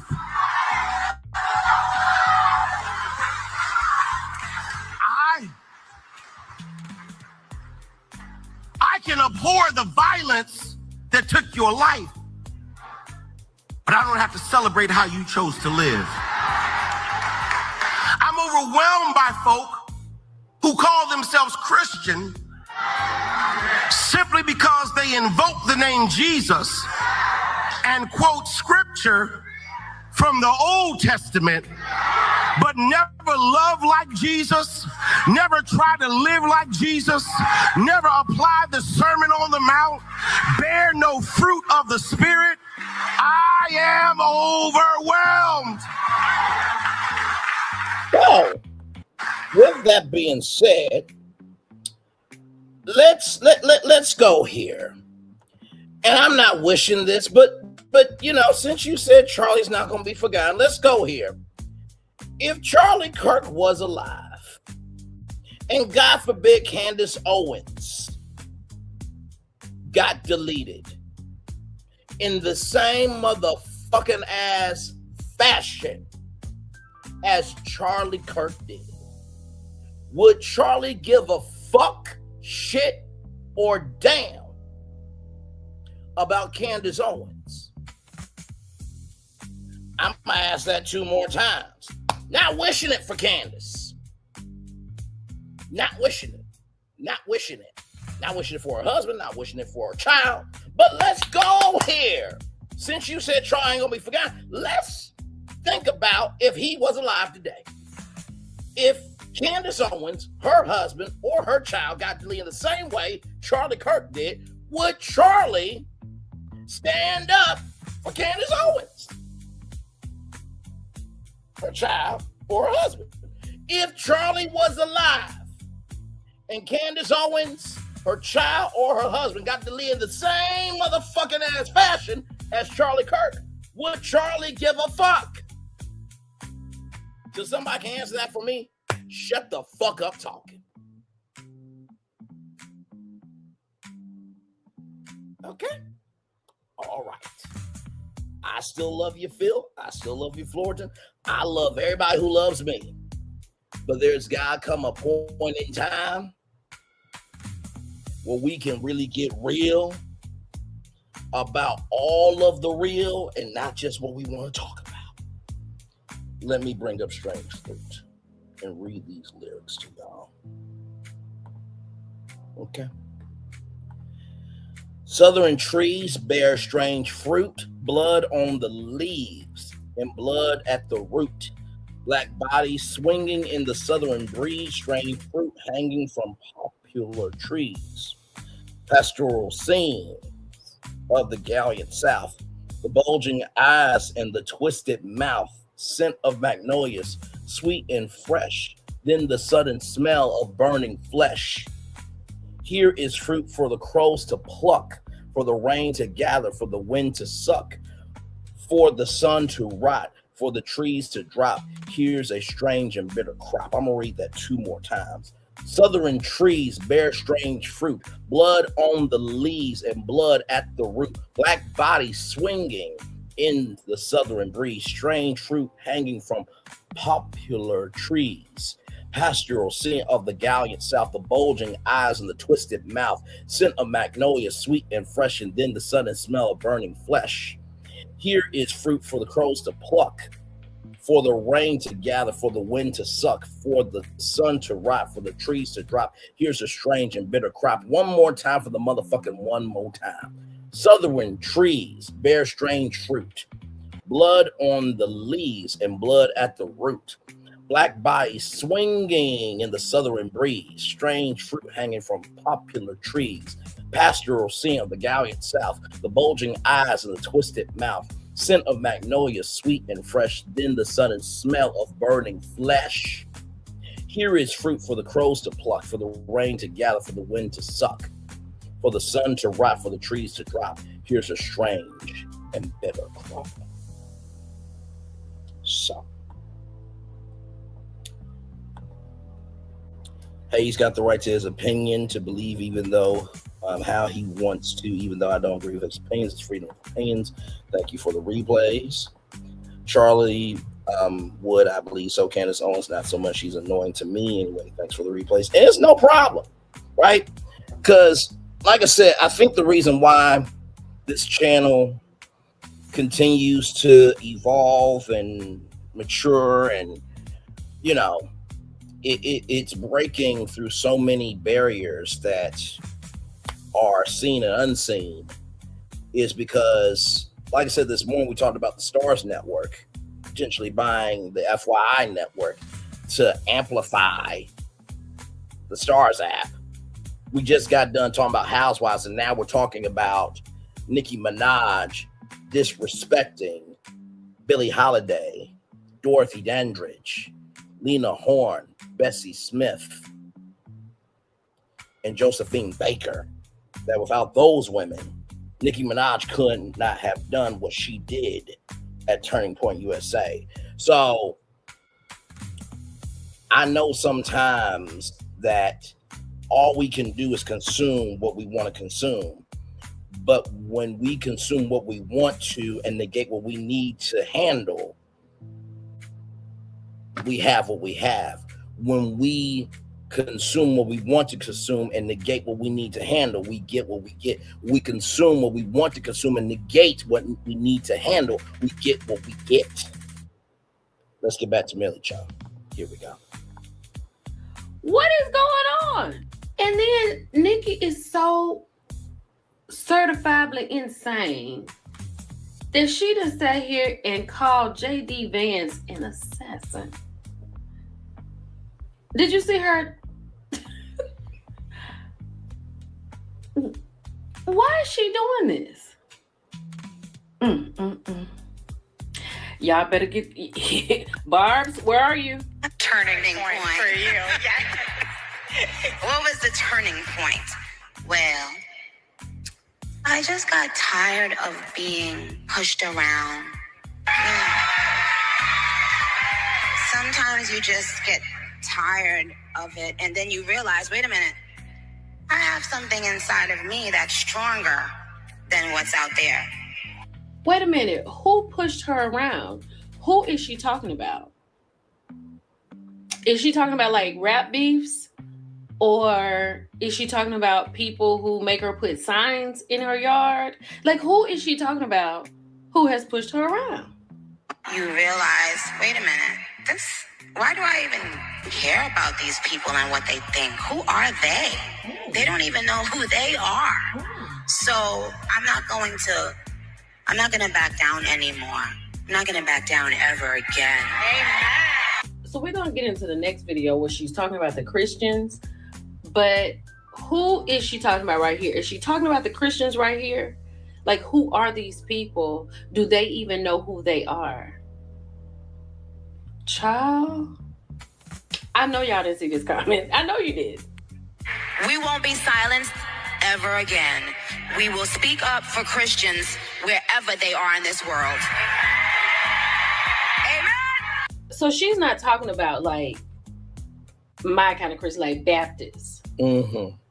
Is that I'm trying to understand what Christians are she talking about? She's talking about the MAGA Christians or the regular Christians?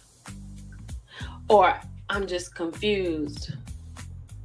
Does she even know what she's talking about? No. So shout out to Live Bites for that video and to Hollywood Unlocked. This caption reads, Turning Point USA CEO Erica Kirk interviews Nicki Minaj at America Fest. Rapper slams Gavin Newsom, praises the current administrator, talks colorism, tells boys to be boys, plus more. I don't think it's any more else we need to hear. Child, I was looking in the comments and I think the barbs are done. Like literally done. Like the conversation was wild behavior. There's a few in there hanging around, but what do you think about this? And where did this come from out of the blue? And does Nicki even know what she's talking about? No. Let's talk about it in the comments. It's your girl, Millie Chan. I'll talk to y'all later. Bye. No, she does not. She does not. She does not. Just like Nicki and the Barbs and everybody on that side is going to look at me in this live and be like, well, damn it, motherfucker. You use Black history against us. This, that, and the third. We can't have our voice. No one ever said that you can't have your voice. But what we're not going to do is elevate your perspective and negate this perspective. That's what the fuck we're not going to do. Let me come on the big screen and say that 2 more times. What we're not going to do is elevate your perspective and negate this perspective. What we're not going to do is elevate y'all perspective and negate this perspective. So y'all can feel like you can do what you want to do, but nobody can do what they need to do and have the right to do what they feel is right for them, just like y'all do. That's what we're not going to do. Now over here.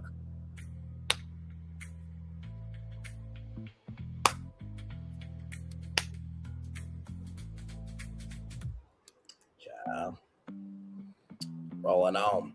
Here's another content creator here now. Now, Choice TV is a great content creator, and he did such a great video that I want you guys to see, because just trigger warning everybody, what you're going to see is going to be disturbing. Okay, so here we go. Some viewers may find this disturbing. Viewer discretion is advised. Hi, my loves. It's Destin Choice, and you're watching Choice TV. For today's video, I wanted to get on here and I wanted to discuss Nicki Minaj and the fact that her fans are turning on her. I only support Trump because I'm going broke and I need the money. I know that was AI generated, but I think we should play that 2 more times. Choice, and you're watching Choice TV. For today's video, I wanted to get on here and I wanted to discuss Nicki Minaj and the fact that her fans are turning on her. I only support Trump because I'm going broke and I need the money.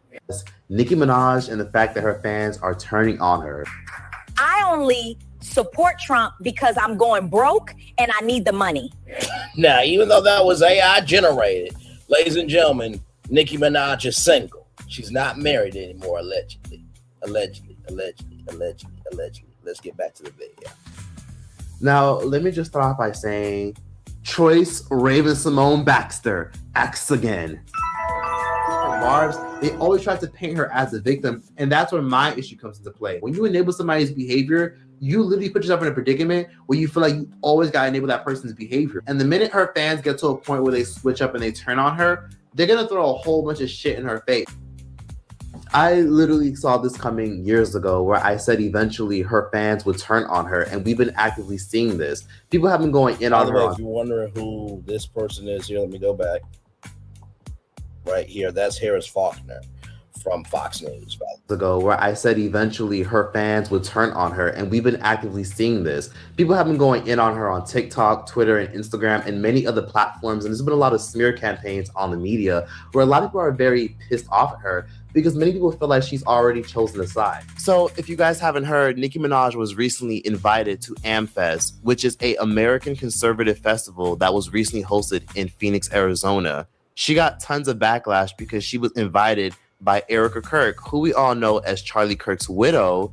And if you know anything about Charlie Kirk, you know that he was very right-wing and very traditional when it came to his Christian beliefs, abortion, and women, and much more other things. Is the great replacement theory. They want to replace white Anglo-Saxon Christian Protestants with Mexican Nicaraguans, with El Salvadorians. You're comparing abortion to the Holocaust. Absolutely, I am. In fact, it's worse. It's worse. I'm sorry. There is nothing worse. First of all, you are comparing a movement where somebody's existence and how they practice religion depended on them having a gold star to be determined as an outcast, and then the chimney smoke with human bodies going into ovens. That is not the same as a woman losing a fucking child. There are women who have died because of C-sections. There are women who have died because they have not gotten the right, proper motherfucking ass care.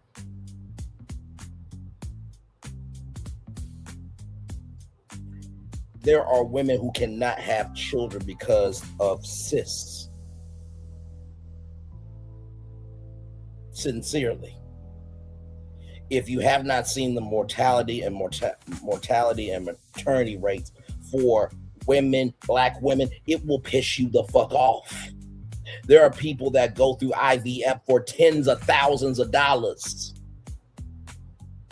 But God forbid if Erica Kirk died in the hospital bed while giving birth to Charlie's children. And so if Erica Kirk died on the hospital bed, that would be the same as a human body going into an oven because of somebody's religion. Is that what we're doing? But hey, once again, Charlie won't be forgotten. Okay, let's keep going then. Let's keep going. You do not have the brain processing power to otherwise be taken really seriously. You had to go steal a white person's slot to go be taken somewhat seriously. I think it's worth to have a cost of, unfortunately, some gun deaths every single year so that we can have the Second Amendment to protect our other God-given rights. I never had a problem. And guess what? A lot of people referenced somewhat seriously. I think it's worth to have a cost of, unfortunately, some gun deaths every single year so that we can have the Second Amendment to protect our other God-given rights. So people referenced that when Charlie Kirk got deleted.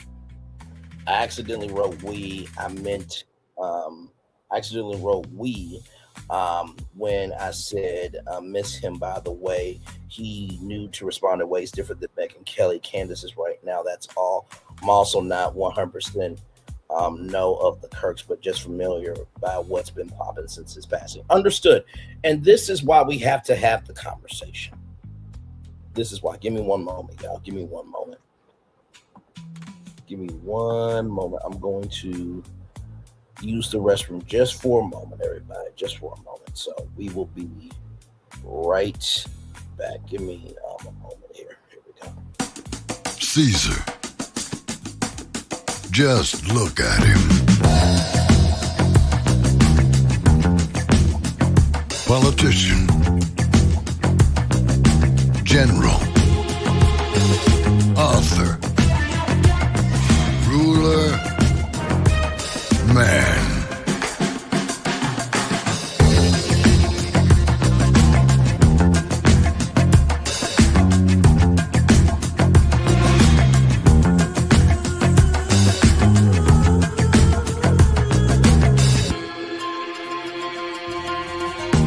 Legend has it, he's not only stared into the belly of the beast, he's had it for dinner.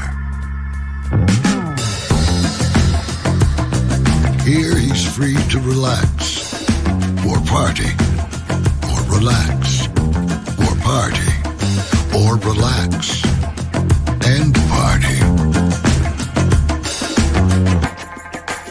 His is a world of opulence, excess, and the occasional impulse buy.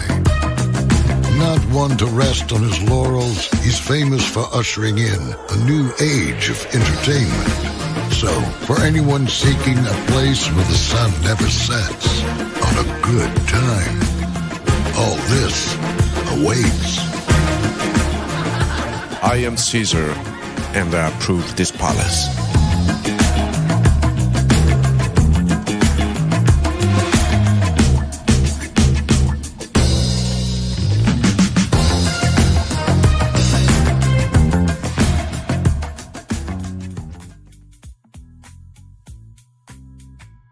Hey, everybody. Welcome back.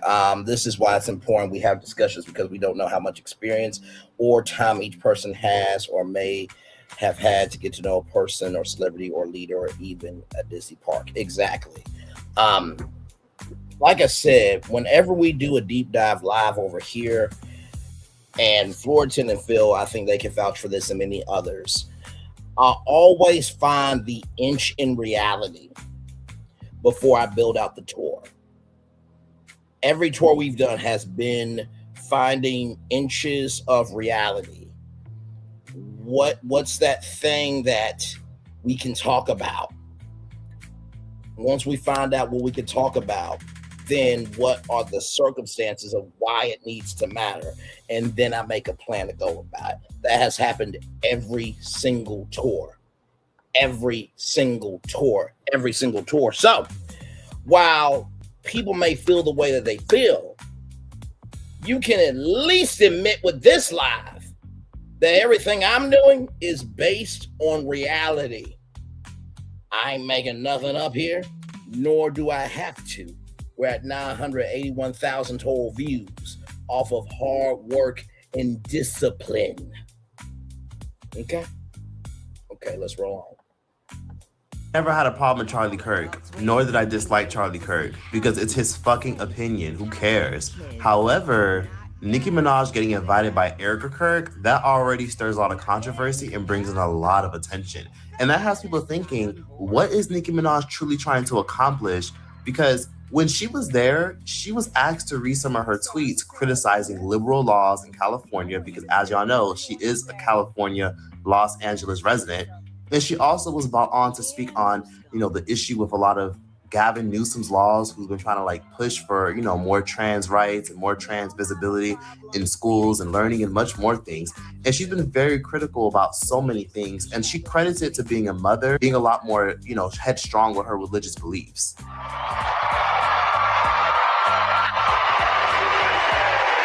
Okay. One more. Why not? Imagine being the guy running on wanting to see trans kids. Haha, not even a trans adult would run on that. Normal adults wake up and think they want to see healthy, safe, happy kids. Not Gav. The Gav nots. Gav not in. Gav out. Send in the next guy. I'm bored. I love it. So I'm just going to let you riff. I want you to say whatever you want to say. What? Mr. Newsom. Dear Newscom,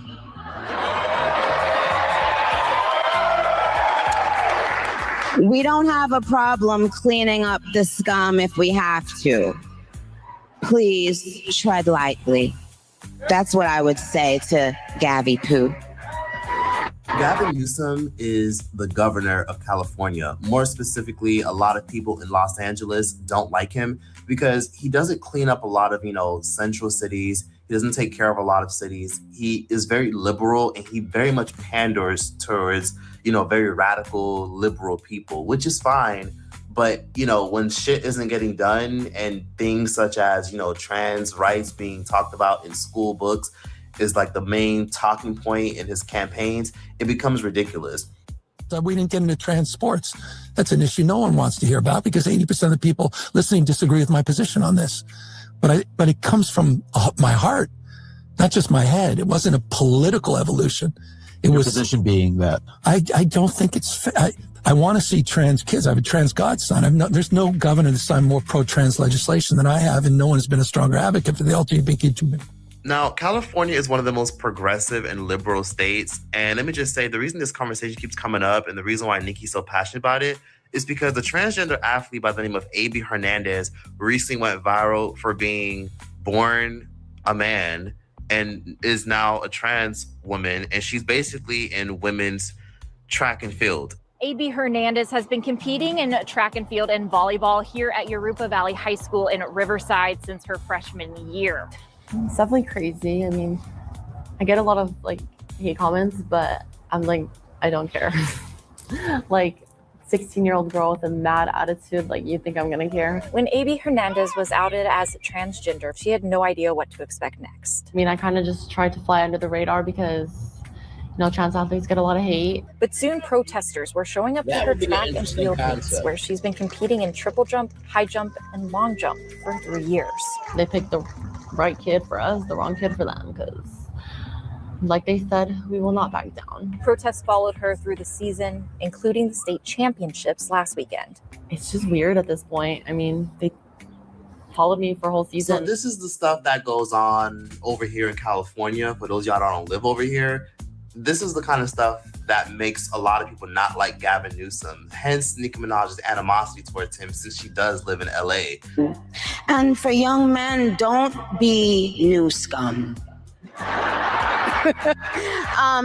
Yes, see, dear young men, you have amazing role models like our handsome, dashing president. And you have. I still cannot believe that she said this out her delusional, decrepit, and dilapidated ass mouth. Let's keep going. Have amazing role models like J.D. Vance, our vice president. And when I say that,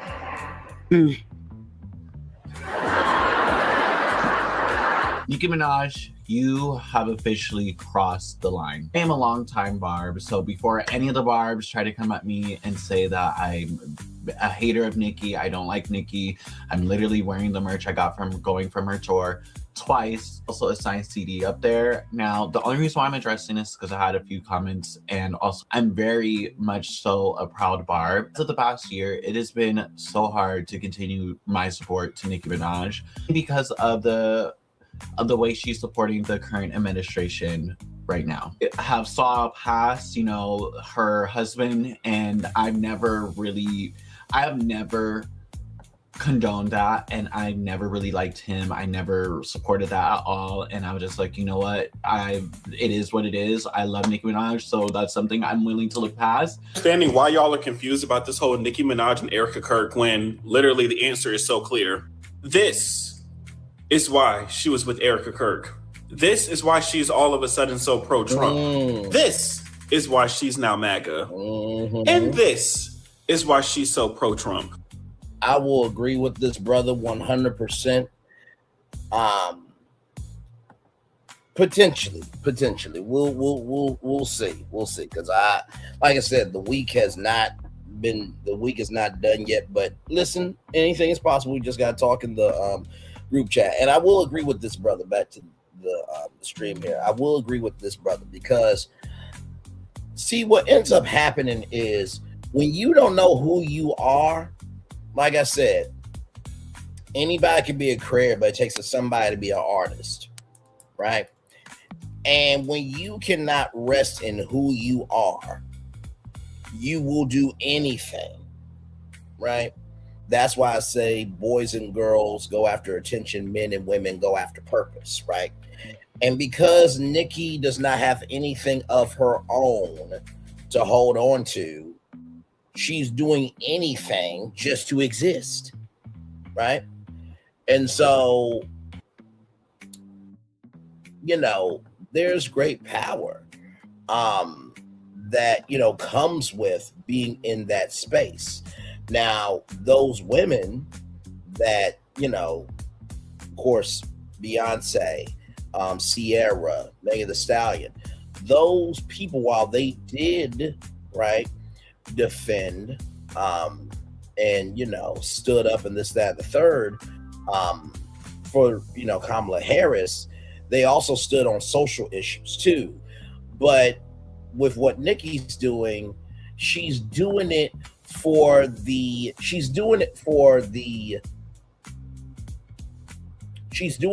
power of the move, but she's not doing it for the benefits of others. She's doing this because of the power that it gives her, not because it will benefit anybody. She's doing this because of the power she will receive from it, not because this will help anybody. Let's keep going. What we are seeing right now is her trying to be so different from what her ops are. I don't know how much Nicki Minaj is getting paid. I don't know how much Nicki Minaj is willing to go to get her citizenship. I don't know how much Nicki Minaj is willing to do to help her husband. But Nicki Minaj sitting on a stage with Erica Kirk is exactly what I tried to tell y'all in November, and all the barbs want to get on me. But listen to her. This administration is full of people with heart and soul.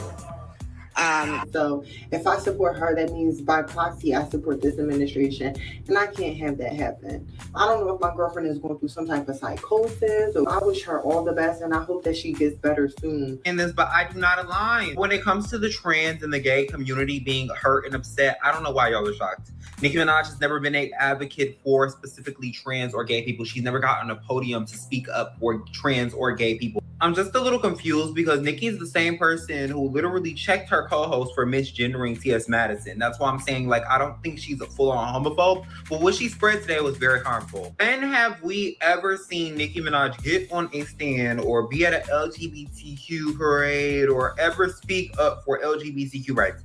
When? I have to talk about this, and when I talk about this, I'm going to be so unapologetic about how I feel. The allegations that your husband has further lets me know that you are 100% okay with people doing things to children without consent. Obviously, children can consent anyway, but you are 100% okay with adults abusing children, period. Not to mention, he's spoken out against gay people, and a large percentage of barbs are gay men. When people say eat the rich, eat celebs, fuck them, don't support them anymore, people mean it now in 2025 more than ever, because now we see that we're all at a point in life where many of us are living check to check, struggling, problems are compiling, and we all have less of a fuck to give about our favorite celebrities struggling.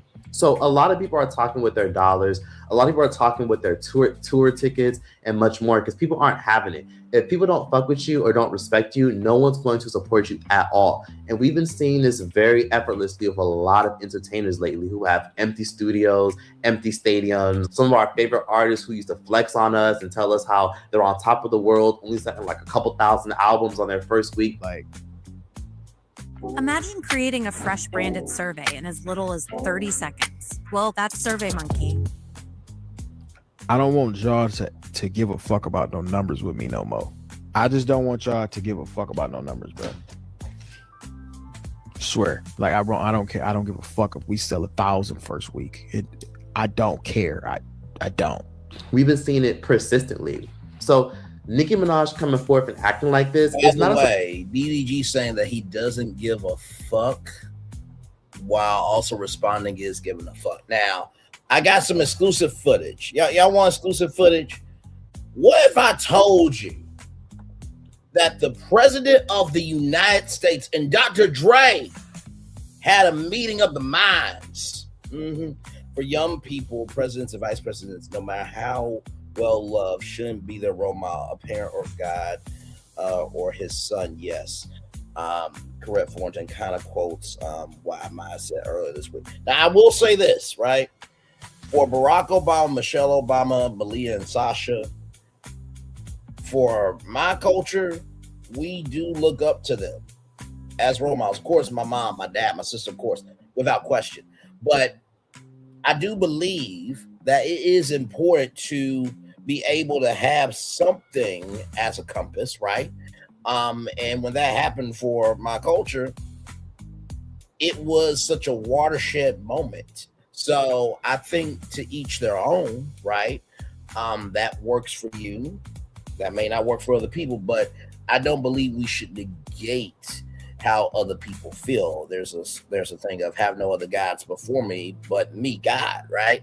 So I remember Nick Cannon saying something, he's not a role model, he's a real model, because as a model, you know, things do happen where you break down, you make mistakes, this, that, and the third, right? So, by the way, here's that exclusive footage with the president and Dr. Dre. Here we go. I have the great Dr. Dre. He's a real doctor. He's a really good doctor. I have some good doctors.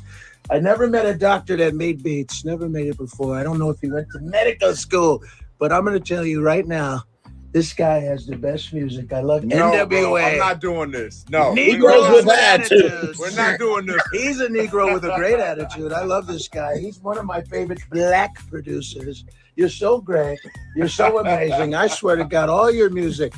The G thing is my favorite. You got to do a T thing, a Trump thing. You know? I did not approve this message. I love this guy, Dr. Dre. You ain't gonna see that nowhere else on YouTube. Let's get back to this damn video. Oh, okay.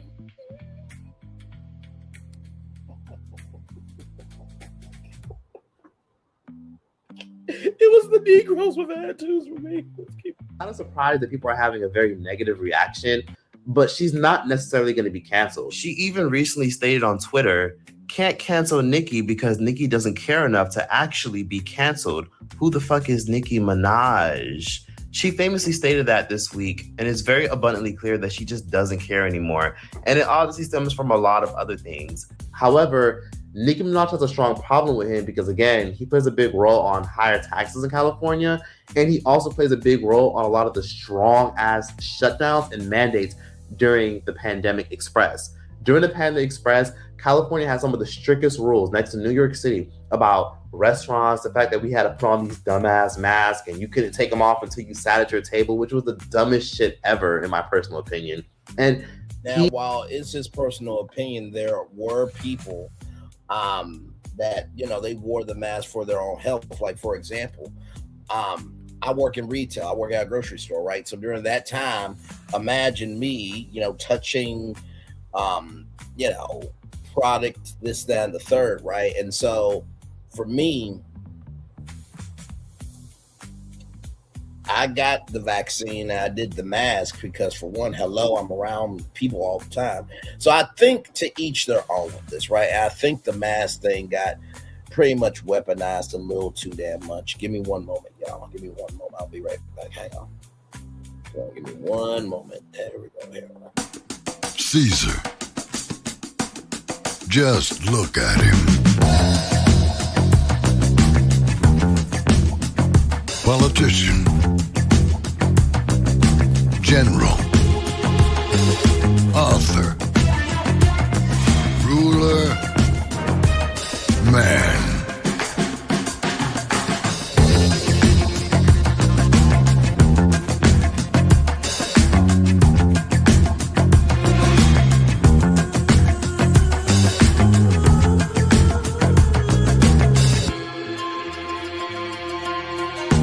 Legend has it, he's not only stared into the belly of the beast, he's had it for dinner. Here he's free to relax, or party, or relax, or party, or relax, and party. His is a world of opulence, excess, and the occasional impulse buy. Not one to rest on his laurels, he's famous for ushering in a new age of entertainment. So, for anyone seeking a place where the sun never sets on a good time, all this awaits. I am Caesar, and I approve this palace.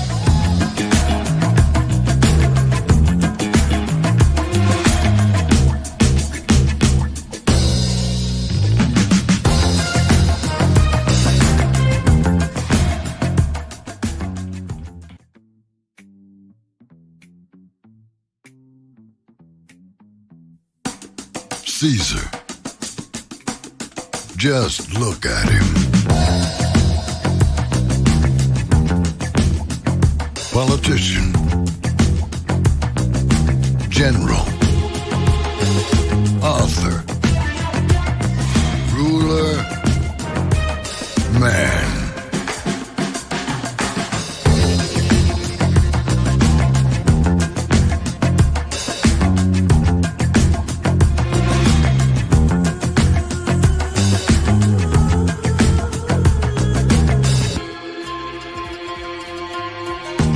Legend has it, he's not only stared into the belly of the beast, he's had it for dinner. Here he's free to relax, or party, or relax, or party, or relax, and party. His is a world of opulence, excess, and the occasional impulse buy. Not one to rest on his laurels, he's famous for ushering in a new age of entertainment. So, for anyone seeking a place where the sun never sets on a good time, all this awaits. I am Caesar, and I approve this palace.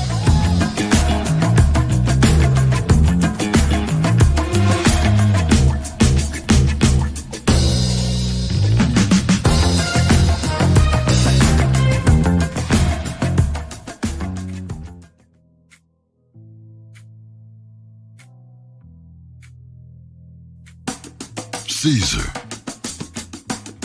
Just look at him. Politician. General. Author. Ruler. Man.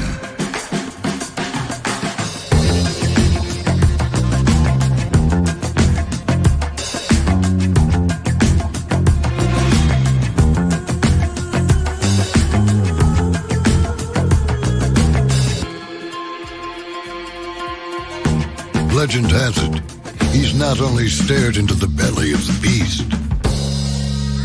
he's had it for dinner. Here he's free to relax, or party, or relax, or party, or relax, and party. His is a world of opulence, excess, and the occasional impulse buy. Not one to rest on his laurels, he's famous for ushering in a new age of entertainment. So, for anyone seeking a place where the sun never sets on a good time, all this awaits. I am Caesar, and I approve this palace.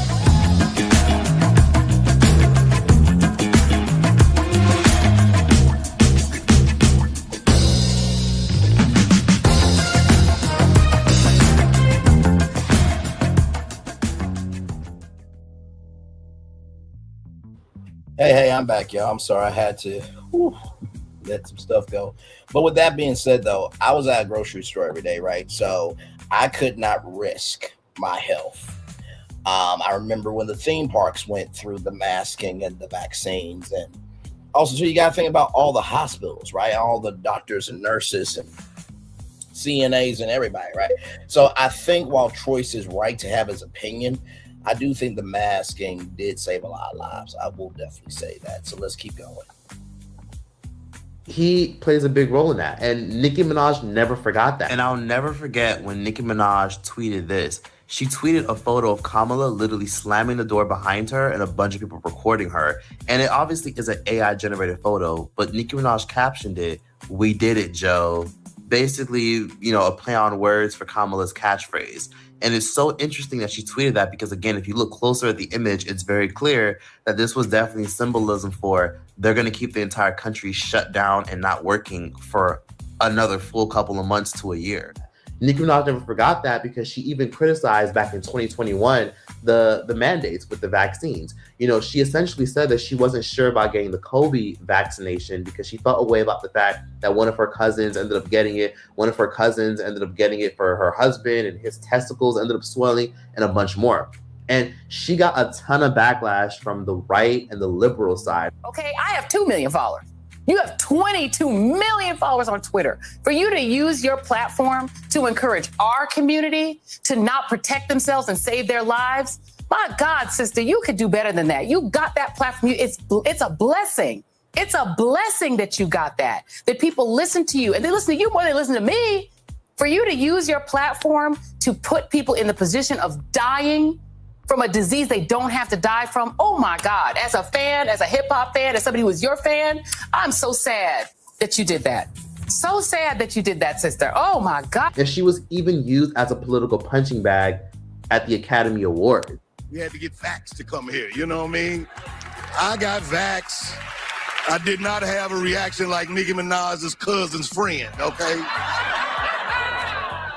Well, I got Pfizer. You know what I'm saying? Because I'm bougie, all right? By the way, I think this is the Emmys. And you know how I can tell it's the Emmys? Let's go back for a minute. Go back. Go punching bag at the Academy Awards. We had to get vax to come here, you know what I mean? I got vax. I did not have a reaction like Nicki Minaj's cousin's friend, okay? Well, I got Pfizer. So that's how you can tell it's the Emmys right there. That golden statue is the Emmys. The Oscars is more of a, narrower award, and it's more of a solid gold. It's not, geometric. So, but that's neither here nor there, but just wanted to point that out. You know what I'm saying? Because I'm bougie, all right? Pfizer, that's the Neiman Marcus of vaccines, you know what I mean? Then during the Panda Express, she was invited to the White House, and she was invited to personally meet the president, Joe Biden, Kamala Harris to be exact, to discuss health issues and any concerns she may have about the jab. An invitation to come to the White House. Oh, absolutely. I to get you. Speak with 2 people, the 2 names. What is that man's name? Dr. Fauci. And with the surgeon, Nicki Minaj, the same phone call we offer everybody else. What? You think they would offer that to Mookie in the projects? No, everybody else. And I see why a lot of celebrities keep themselves bubbled up. You understand? We're living in a place without free healthcare. So anybody in this country has the right to question anything about their health. Because if your health mattered that fucking much, there would be free fucking healthcare, bozos. That you can't speak. You can't speak for the fear of the mob attacking you. If that doesn't give you chills up and down your fucking spine, this is scary. Don't y'all? Child, I don't know if Nikki knows this, but there was, bombs and bricks and many things thrown through many civil rights leaders' windows. Medgar Evers was deleted in his driveway. We were hosed. I will never forget those 4 black girls at the bottom of a church basement. There was a bomb that went off. There was somebody that stabbed MLK at a book signing. Nikki. Shut the fuck up! Because this is how you are moving. Right here. Yep, I'm going to bring up the clip. Give me a moment. It's not just feeding the hungry only on Thanksgiving. It's an everyday situation. You know what I mean? This is 265 days a year.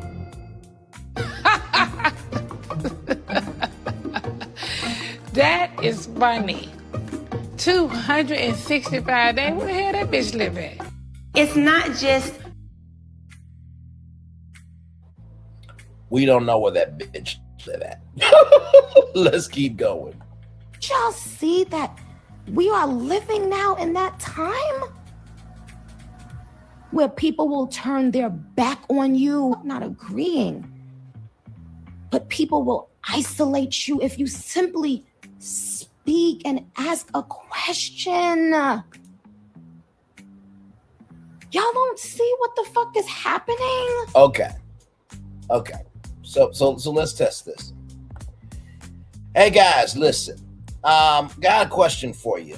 Which wing place is better, Wingstop or Buffalo Wild Wings? Now, am I going to get canceled for asking that question?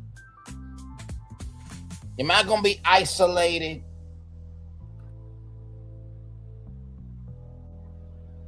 Really? Is this what we're doing? Now, she didn't say what type of question would make you isolated. She didn't say what type of question will make you siloed. She didn't say what type of question will get you canceled. So asking any question, like the question I just asked, which wing place is better, Wingstop or Buffalo Wild Wings, will get you canceled. She really thinks just asking a question will get you canceled. Is it gonna rain today? That's gonna get you canceled.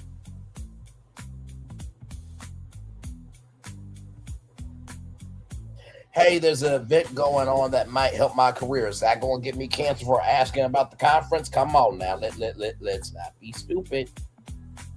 Dolby chicken. I've never had it, but I've heard good things about it. See?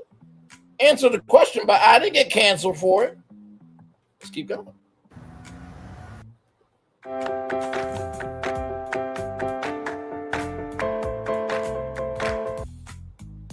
So Nicki Minaj never forgot that. She might have let it go, but she never forgot the fact that she was criticized heavily just for going against the vaccination.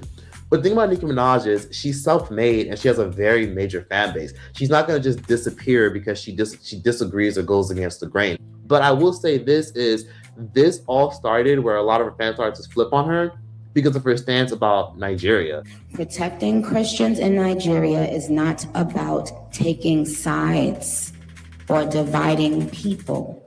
It is about uniting humanity. Now, I'm gonna be real. I really kind of get annoyed when people talk about the issue involving Nigeria and the fact that Christians are being... This is the trigger warning. What y'all are about to see. And here's the thing. Many people had questions about the jab. I even had questions about the jab, right? There's nothing wrong with questioning the jab. I don't think that you should be canceled for that. You know what I mean? But I do think that in the same token, none of us are scientists. You know what I mean? So, yes, indeed, for sure. Hey, gorgeous, good to see you. Nicki set herself up to be canceled when she married he who shall not be named. Oh, you mean the PDF file? The rents do not help either. Her recent months with MAGA is par for the course. Absolutely. I was surprised by this. I really wasn't. The magnitude of it, maybe I was surprised about, but I wasn't surprised about this move, right? You know what I mean? By the way, Just John, a great YouTube friend of mine. So, like I said, what y'all about to see is trigger warning. YouTube, don't at me for this, okay? Y'all allowed this to be uploaded onto your platform, but we're talking about the totality here of the strange fruit that is Nicki Minaj. Okay, here we go. Being slaughtered and being off because it's a little bit inaccurate and stems from a lot of misinformation. Now, for those of y'all who don't know, there has been a lot of corruption and divide amongst Christians and Muslims in Nigeria since the beginning of time. Nigeria is one of the biggest countries in the world, and it's literally the biggest country in Africa. And it's essentially divided by two. It's divided by the north, which the north is mostly Muslim, and they mostly follow Islam. And then it's divided by the south. The south is mostly Christian.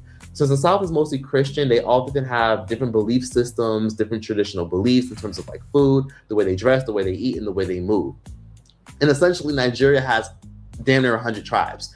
And due to that, there's always been division about who's more superior, who's better, who's more powerful, who has the better this, and so much more. It's always been that way. So due to that, Nigeria has always dealt with things such as corruption, where leaders who lean more this way have always felt like they deserve more control here. So the whole entire country has always been divided. However, the country has kind of been the shits for the past 40 years because there has been a extremist group called ISWAP and then another extremist group called Boko. Hang on. 47 his cronies are opportunities. If Nicki's willing, they're going to use her. She's just another piece, game piece to move around the board to them. It just shows how out of touch they are. Exactly. That's why I said was Amber Rose not available to do Erica Kirk's job. I mean, a black woman should be speaking to a black woman, right? Mm-hmm. Diversity, equity, inclusion. Holla if you feel. Holla at me if you feel me. About who's more superior, who's better, who's more powerful, who has the better this, and so much more. It's always been that way. So due to that, Nigeria has always dealt with things such as corruption, where leaders who lean more this way have always felt like they deserve more control here. So the whole entire country has always been divided. However, the country has kind of been the shits for the past 40 years because there has been a extremist group called ISWAP and then another extremist group called Boko Haram that has essentially taken over most of the Northeast. So essentially Boko Haram and ISWAP are extremist groups that are derivative of ISIS. And essentially, due to them being a derivative of ISIS, y'all know what that means. They have extremist beliefs that involve with being anti-elites, and essentially they believe in taking control with violence. So due to that, they've done a lot of horrific things since I remember hearing horrible shit about the things they've been doing since 2014. Some of them have done awful things such as blocking freeways, blocking highways. Some of them have hijacked ships. Some of them have hijacked, work trucks, worker trucks. Some of them have hijacked technology. Some of them have looted places. Some of them have even taken over schools where they really ran to schools and they've kidnapped and abducted multiple girls. Like you name it, they've more than likely done it. And they've all done this all for the sole purpose of power. But although a number of them have been released in the last 5 years, more than 100 of the students are still missing. The Chibok incident showed Boko Haram kidnappings could bring them publicity. 4 years after Chibok, they abducted 110 schoolgirls from the town of Dapchi. Most were... So imagine, right, because of differences of opinion, innocent young ladies are getting kidnapped, raped, deleted, this, that, and the third. Imagine your side of the continent struggling, schmuggling to make money, to grow food, to have clean drinking water, and everything else because somebody wants to be either a Kanye West or Ray J in Nigeria or be a Tasha K or Milagro Gramz in Nigeria. Okay? Roll it on. Were released a month later. But one of them, a Christian student called Leah Sharibu, remains in captivity. Her peers say she refused to give up her faith. Since 2013, more than 1,000 children have been abducted by the terror group. The Nigerian military have been criticized for their failure to free those kidnapped by Boko Haram. Low morale and corruption have left the army floundering, but Boko Haram's shifting strategy, including the use of female suicide bombers, has made them hard to pin down. Now, there's a few of these groups in Nigeria that are extremist groups that have, I'm talking about hijack farms and say, you know what, we don't care that this is your farm of 100 years. We're taking this. We're taking the cattle, we're taking the chickens, we're taking everything, the dogs, whatever. This is ours now. And we're going to sell it overseas for even more expensive. We don't care that this is your house. We're taking it. Like I'm talking about, they burnt down villages. They burnt down homes. They burnt down tribe villages that have existed for thousands of years. They've even gone as far as doing all types of evil shit where they've literally strapped, explosives onto young girls that are as young as 10 or 12 years old. And they'll say, hey, we don't F with this church. We don't F with these Christians. We want you to walk up in there and we want you to show them what's up. So we want you to detonate the bomb that we attach to you, or they'll remotely detonate the bomb. And they've done that for a lot of young girls because young girls are the least likely to be seen as a threat. They've literally tried to invoke fear into people by, telling them if you don't side with us, you're against us. And if you're against us, we're going to burn down everything. We're going to kidnap whoever we want. They've literally put up tolls where they're like, you can't cross, you can't bring, your goods, you can't bring your eggs, your milks, and your chickens, and your food to this other side to sell and make money to support your entire family unless you pay taxes. So give us X amount of money or you're not coming through. And if you don't give us X amount of money, then you're gonna have to turn all the way back. They've also gone as far as doing all types of shit like how ISIS has done, where they'll literally tell people, sit down, we're gonna record you and make it very clear that you want to be released, just so they can get more money from ransom. So they've literally done all types of crazy shit. I want to beg on my CAN, Christian Association of Nigeria, because I'm the only Christian among the 6 of us here. I want to beg that CAN Association should please do something about me to see how I can be released. I also want to beg on Action Against Hunger, Borno State. We are 6 here. All of us are staffs. We went to work. Now we're coming back to our base. That was where we were caught. I begged Action Against Hunger. We have families. Some of us have children. I'm begging Action Against Hunger that they should please do something to release us. I also want to count on Nigeria, our nation. We are Nigerians, and we are also working for Nigerians. For Nigeria, I beg that Nigerian government should please, I'm begging again, please,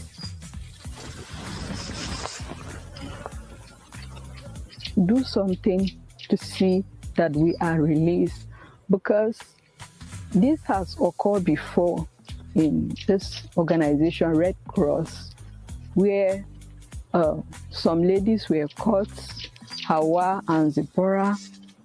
They also asked to be released, but because Nigeria did not do anything about it, they were killed. They've literally controlled. I want to pause it there for a minute. If y'all remember, and just John will remember this, when I covered the Diddy trial live Monday through Friday, 6 p.m. on the dot for over a couple of months, the verdict for Diddy, 10 a.m. that Friday to 7 p.m.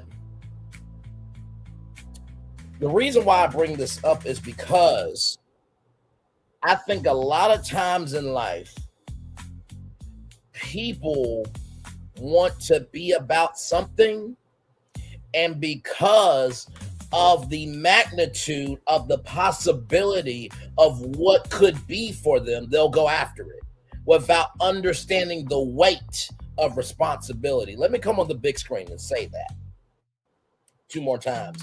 Because of the magnitude of how big something can be for somebody in terms of them receiving something, they will negate the weight of how heavy the responsibility is. Because of the magnitude of how big something can be for somebody, for them to gain something, they will negate carrying the weight of how heavy the responsibility is. Now, I know a lot of people may not like Oprah, but she did that fucking school. And some of the biggest philanthropists, you'll never hear about the work they do. So you mean to tell me, right, that Miss Nicki Minaj, right here, Miss Nicki Minaj, who is single allegedly, has done way more for Nigeria than the Black Panther organization? Is this what we're doing? The civil rights movement and Lati Dati, everybody that wants to teach out with your girl? I brought 5 Black women at the top of this show. Dorothy Dandridge, Billie Holiday, Bessie Smith, Lena Horne, Josephine Baker. They all stomped the yard, right? So if you're not going to be about it fully, Know your role, stay your lane, drive the speed limit. See, Jonda is a lawyer, right? That's her lane.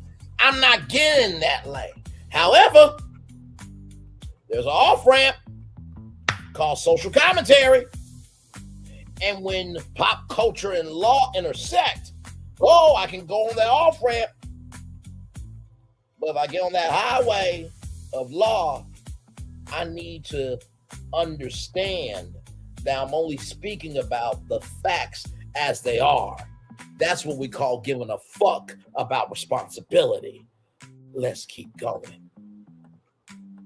Control the people by controlling the imports and the exports. And that's how real control is done. Whoever controls what comes in and what goes out is the real person that's in control. And they've done some evil shit by telling people like, hey, you know what, you want to bring your truck into this area, you want to drive by and drive to the city? Sorry, we don't care that the city is 100 miles away from our territory. You got to pay us because, you know, we just put up a blockade over here. We don't care that you have a bunch of iPhones and technology and wires and computers and shit in that truck. Matter of fact, give it to us and we're going to flip it and sell it to China, or we're going to flip it and sell it to this country and that country, where they'll kidnap politicians' daughters, they'll kidnap people who come from wealthy families, and based on how much money they get, the kidnappings get worse and worse. There's still girls literally kidnapped to this day that are pressured into doing all types of disgusting and awful things to accommodate these grown men that kidnap them. And again, a lot of these girls are, you know, forced into being, you know, military soldiers for them. A lot of these girls are forced into being housewives and much more. So it goes deep and it's dark. And the thing is, I'm bringing this up because Nicki Minaj and a lot of people who are in the Republican and right-wing party, they think this is just, they're just trying to, you know, shut down Christians. They're burning down churches. They have burnt down churches, but they've also burnt down mosques. It has nothing to do with just Christians. This is just an extremist group that hides behind being Muslim that justifies their abuse because of poverty, or justifies it with, well, politicians are over here stealing trillions and billions and taxing all of us. We might as well take control of what we want and distribute the money between all of us and do what we want and feed the people that are, you know, a part of our side and our team. In 2014, Boko Haram grabbed headlines worldwide after kidnapping more than 270 schoolgirls from the town of Chibok, sparking a global campaign for their return. Around 100 of the Chibok girls are still missing, and some are thought to have died in captivity. Boko Haram has killed more than 30,000 people, forced around 2 million people to flee their homes, and spawned one of the world's worst humanitarian crises. A lot of Nigerian politicians are just the scum of the fucking earth. They've done gruesome things to that country where they've essentially funneled billions and millions and trillions of dollars worth of taxes from the workers who just go hard and take care of the economy, and they funnel a lot of that money into their pockets. And Nigerian politicians are so fucking crooked that they don't funnel a lot of the money into their military. So many of the military don't even get taken care of. You know how in France and the UK and America, they take good care of the military. They give them benefits, schooling, housing. They give them a check every single month and a bunch more other shit. They don't do that in a lot of other countries. That's a privilege that a lot of us have if we're from a Western country. In Nigeria, they essentially tell them, well, thanks for fighting for your country. That's it. Keep it moving. And essentially, a lot of them are struggling to take care of themselves in terms of housing. Some of them don't have any money for their weddings, school, food, and a bunch more. A lot of them are struggling in poverty, just like any other random civilian.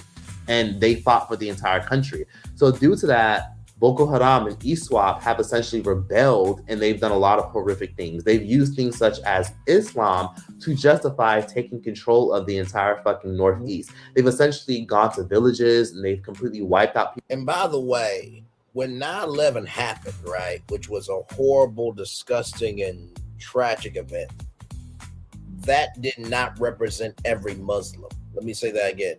That did not represent every Muslim. That did not represent every Muslim. That did not represent everybody else who practices a different religion, is in a different culture, this, that, and the third. And there are people who practice Islam that don't believe in that shit. But because of power not being checked, our lives begin to end when we become silent on the things that matter, in the words of Martin Luther King Jr. This is what we get. Okay? Let's keep going. out people's languages. They've literally burnt down villages, destroyed villages. They've harassed store owners, restaurant owners, farmers, and they've intimidated people for their cattle, their herds. They've intimidated people for their resources, and they've taken them, and they've not only taken them for their own benefit, but they've taken them to literally sell in the black market or to sell to other countries, neighboring countries, for a much more expensive price. So they've done that just for the sole purpose of they're tired of the elites and they're tired of the politicians taking all the wealth. And I'm talking about like these people who work for ISWAP and Boko Haram and these extremist groups, they're horrible. Like they legit kidnap little girls off of school buses, forced them into sex slavery. Some of them have even forced them into human trafficking. Some of them have forced these little girls as young as 10 and 12 years old to literally be into arranged marriages. They force these girls into kitchens, making them cook, making them clean, making them hold structure in the households, or making them cook and clean for the militaries, making them be sex slaves. They've done just evil things. And what's even worse is, you know, they will sometimes go to young boys and young girls and they'll manipulate them and tell them, look how bad these elites are. Look how bad these politicians are. Look how they have your whole village suffering. You should join us. Take this gun, take this weapon, and slaughter everyone who disagrees with you. And essentially, it's been framed as them going against Christians. When Christians have been the loudest voices, Christians have been the main people that have spoken out against them. So they have essentially killed, bombed churches. They've really set churches from fires while people were in them during service. Yes. And they've done awful things to Christians, such as chopping off their limbs, slaughtering them in front of villages, and much more. Many young boys will join Boko Haram or ISWAP and a lot of these extremist groups, and they'll join them off the merit of, well, you know, I'm struggling back home. And in Nigeria, and especially in most countries in Africa, men are expected to be providers. So they proposition these 12-year-old boys, these 14-year-old boys, and they tell them straight up, like, hey, you know, it's their fault. It's these politicians' fault. They're the reasons why we're all struggling and poor. We're doing this because we want to make sure that we all eat. You know, we feed you, we take care of you. So what they do is they'll manipulate them, brainwash them, even though they've kidnapped them from school buses, kidnapped them from city buses to make their army stronger. And they'll manipulate them and tell them, well, if you don't join us, you know, you're going to have to just go on and just, you know, be slaughtered. And a lot of times these young boys don't have a choice, so they do it. And then they'll manipulate them. So sometimes they'll do things such as give them opioids. They'll give them opioids. They'll give them a ton of liquor. They'll give them marijuana. And they'll say, hey, smoke this, drink this, or hey, take these pills. This will make, you know, combat easier. And poverty realistically is the root issue. It's just a fight over resources, a fight over, well, we're taking these cows and this sugar and this, you know, farmland, and we're taking this and we're going to sell it to Congo for this and Chad for this, because politicians are, you know, taxing all these farmers and they're making billions and billions off of not lifting a finger. And that sucks. You know, it's a lot of stuff, but it's mostly poverty. Poverty is not a joke in Nigeria. Although we see Nigerians as entrepreneurial, hardworking, it's not a joke in Nigeria because it's very hard to get past a certain point unless you come from a good family. That's why there's so many arranged marriages. That's why there's so many people in Nigeria constantly trying to get out and go to other parts of the world. It goes deeper. People don't even realize that in Nigeria, it's so awful to the point where sometimes you go to hospitals and hospitals won't even have electricity. Some hospitals don't even have clean water. Some hospitals will literally tell people in Nigeria, bring your own gloves or we cannot serve you. Or, hey, bring your own medicines or try to find another clinic that maybe will sell you medicines or we cannot help you and cure you. Or, hey, bring your own this so we could do surgery for this. Or, hey, if you want surgery, you got to bring this, that, and the third. Yeah. And in some Nigerian hospitals will even turn people down because they'll literally say, oh, sorry, if you can't pay cash right then and there, we're not helping you, because doctors got to get paid, nurses got to get paid. In Nigeria, there's like an uproar of nurses and doctors constantly striking because of being underpaid, undervalued, disrespected. Teachers are constantly striking, being disrespected, constantly told that they have to work for free, all while they can't even take care of their family or pay their damn bills. It's horrible what a lot of politicians are doing in Nigeria, where they funnel all the wealth to, you know, take care of them, make sure their kids go to the right school, send their kids all the way to France or send their kids all the way to England or America to go to school and get the best education. Meanwhile, the civilians in their city and their country aren't even being taken care of. It's just awful what's happening. So sometimes when you see these kind of things, every year I struggle with my New Year's resolution. So this time I asked ChatGPT to help me out.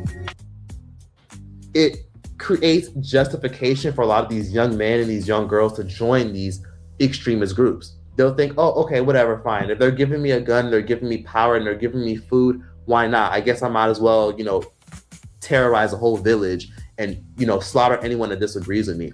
They manipulate the youth as young as 5 years old. Like, this is okay. This is justified because they're the reason we're living in poverty.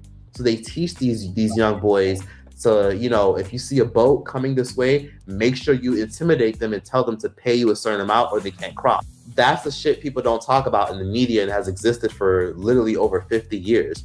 This whole entire ecosystem isn't built off of, if we find the military or if somebody comes in and stops them, this will stop. This is literally built off of generation. This literally is a network that expands beyond Africa.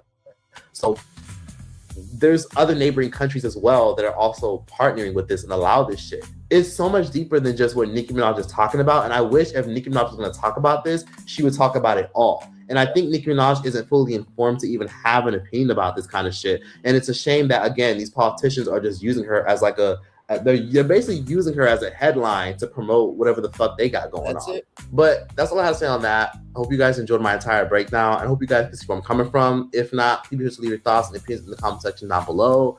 And yeah, that's that. Choice out this bitch. Wake in the morning and I step outside and I take a deep breath and I can't get by and I realize what's going on. And I say, hey, hey, hey, hey. I say, hey, what's going on? And I step on. What's going on? Thank you. Thank you, Troy TV, for that, good sir. Like I said, I wanted to bring this live to you all. Child, listen. Every show has a signature, baby. So, but as you can see, back to our thumbnail, was Amber Rose not available to do Erica Kirsch's job? And like I read the Strange Fruit song at the beginning of this live, I wanted to do this live a little bit differently than most because, of course, most people are going to talk about Turning Point, right? And the conservative movement and MAGA and this, that, and the third. That was going to be the political sector. Pop culture, entertainment was going to talk about Nicki Minaj, this, that, and the third. Did you really think I was going to go to either side? I went off of the facts as they are, by utilizing the weight of our culture to showcase a lesson. And with that being said, I'm going to turn off my camera now because we done the whole show for over an hour. Yes, we have. Woo, child. So, I know tonight was a lot, everybody. Listen.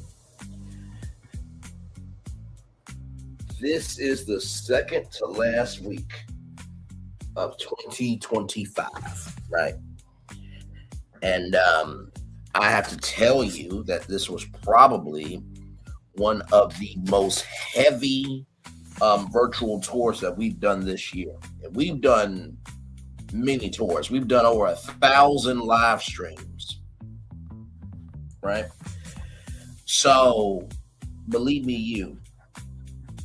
But this one here, I had to come at in the way that I did because, like I said, when you type in, Nicki Minaj, and you see Billie Holiday told us about Strange Fruit, for example, Nicki Minaj, you're going to be like, Strange Fruit? Nicki Minaj?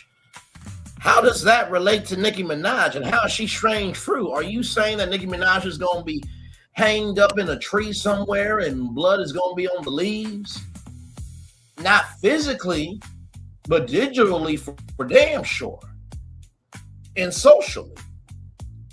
And I provided the fair and balanced part as well tonight. You did your thing. You did your thing. If anything, I think that, actually, to tell you the truth, I think that this live here, for what it could have been on other channels, this was actually a very well put together live stream compared to what it could have been. Okay? Like I said, I found the inch in reality to talk about, and then I build out the tour from there. So everything that was said tonight was based on the reality of Nicki Minaj going to that Turning Point conference. Okay? So, yes, indeed.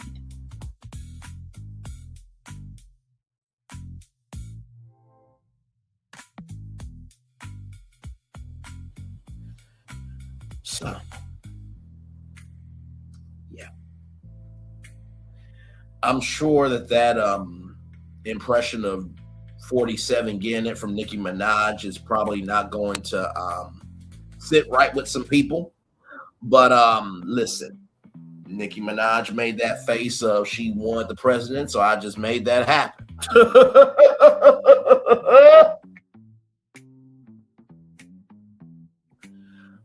But yes, indeed. So, but what a powerful, powerful, powerful live tonight. For sure. And like I said, I feel like, this live stream here, it may not get, all the views, but I do believe that, that for the people that need to see it, they will see it in due time. So, like I said, you guys got 1, 2, 3 shows today. This morning, we talked about the Stars Network potential acquisition of the FYI network. And then, of course, we talked about the Real Housewives of Potomac. And then right here, Billie Holiday told us about Strange Fruit, for example, Nicki Minaj. So, sorry, y'all couldn't see it. So right here, let me do that one more time. Like I said, this morning, we talked about the Stars Network and the FYI Stars Network potentially buying the FYI network. And then, of course, we talked about Real Housewives of Potomac.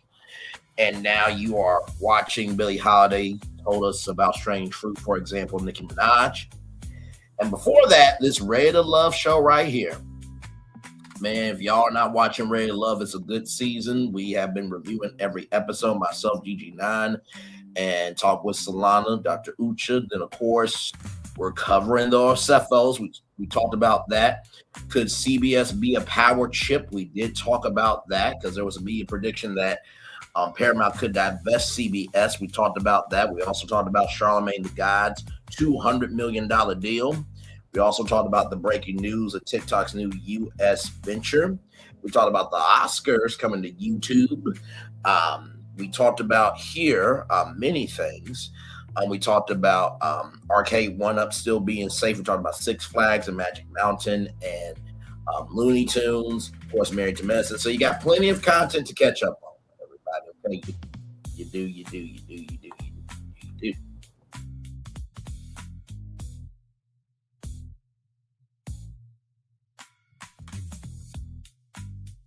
Yes, indeed. I feel both of you for sure.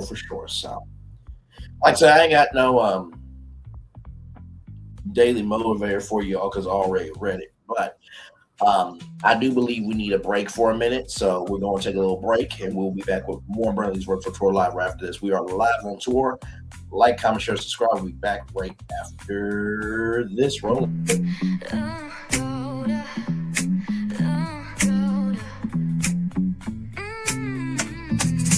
Lights go low, the city goes high. Stories untold under moonlit skies. Pray lonely, got the vibe, got the flow for the culture. Yeah, you already know. Turn it up, lean back, feel the breeze.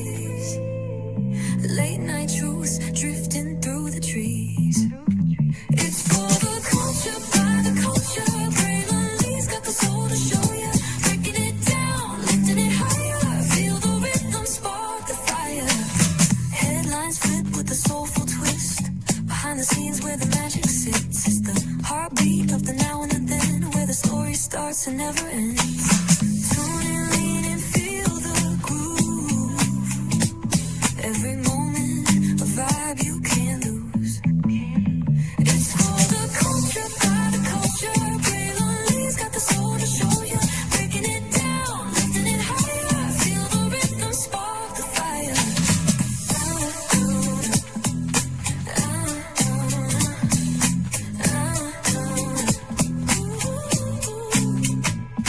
Hear the whispers in the city's hum, echoes of stories where we're from. A beat, a step, a voice so clear, the pulse of us, it's all right here. We got soul, we got flavor. Every moment is a savior. Every experience is an overcomer. Turn it up, feel the glow, let the rhythm flow. Spotlight shining, we in the zone. This is the place where the culture's grown. Stories untold, now they're coming alive. Braylon Lee got the vibe tonight. One thing to know and two things for sure. Higher is waiting and lower is available. But either way, we gotta go on tour. It's Braylon Lee's virtual tour, where the culture makes its move. Feel the love, feel the truth. This is us, this is you. From the unknown, the unembraced and more. This show, this brand and the possibilities of what can be is all here for you. I'm just a kid from the rock, trying to be a rock for people, trying to make it best they can to become. Being moved as a creator of power to lift up all of us, not just a selective few. For the culture, by the culture, here we be. Braylon Lee, bringing life to your screen. Feel the soul, feel the truth, we're free. Trust and believe it's entertainment, news done away with. Braylon Lee, spotlight sharp like a diamond shine. We see the stars, but the stories alive. Deep in the soul where the heartbeats find. The pulse of the people redefining time. Just a pro tip, people have to earn the right to hear your story, but in addition to that, people have to earn the responsibility to be a part of it. Just because we are not seen by everybody doesn't mean we are not been seen by who needs to see us. Noise equals attention and sound equals purpose. Anybody can be a creator, but it takes a somebody to be an artist.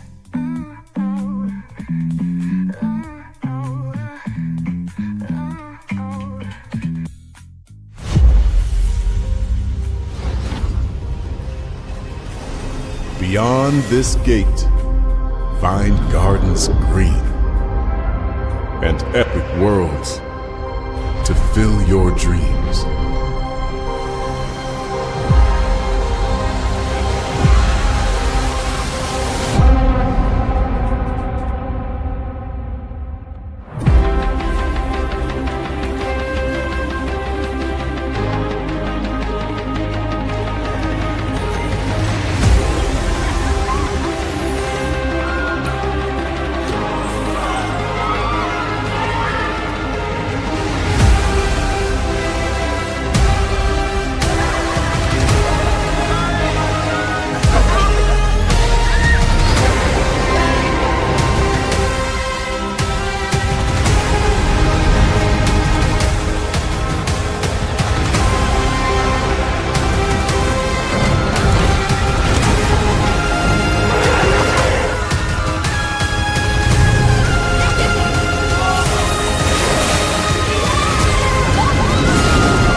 There's really no secret about our approach. We keep moving forward, with the hope that it will be a source of joy and inspiration to all the world. In Disney's 102-year history, there have been many defining moments and countless achievements. Today, we celebrate another thrilling moment, the creation of a spectacular new Disney theme park resort coming to Abu Dhabi.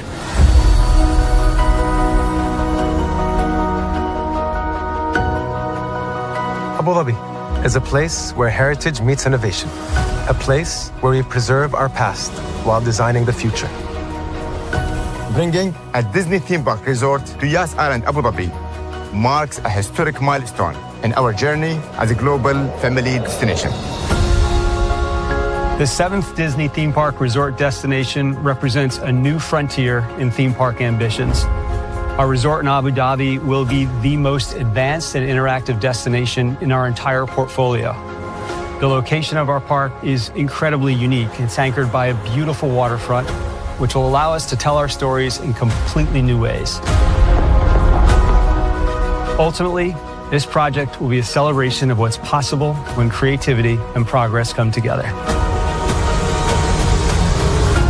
What we are creating with Disney in Abu Dhabi is a whole new world of imagination and experience that will inspire generations across the region and the world.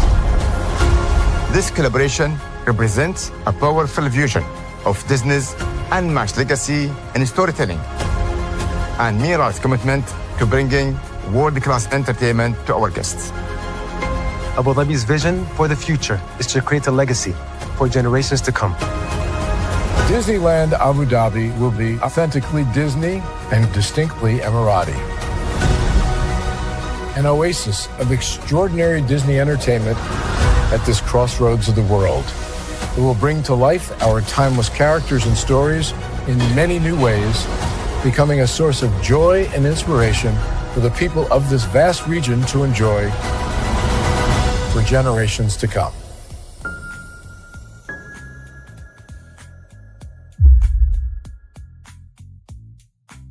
Dear Founding Fathers, first of all, about that more perfect union thing, we're not quite there yet, but we're working on it. So let's see, what would you be most interested to know about us? There's really no secret about our approach. We keep moving forward. Dear Founding Fathers, first of all, about that more perfect union thing, we're not quite there yet, but we're working on it. So let's see, what would you be most interested to know about us? Well, the British didn't turn out to be a big issue. The French did for a while, but we're all cool now.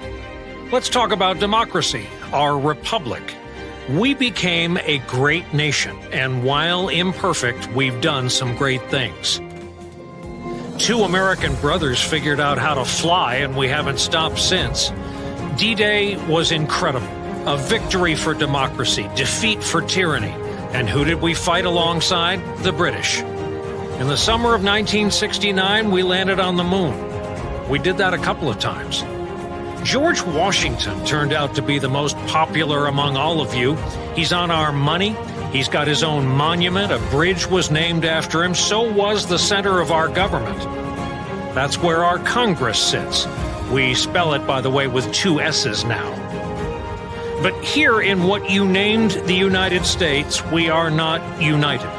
In fact, we have 50 states now, and tonight on election night, we will mark them red or blue to show which candidate has won enough votes to win each state. You never got to see the country we became or how big we got.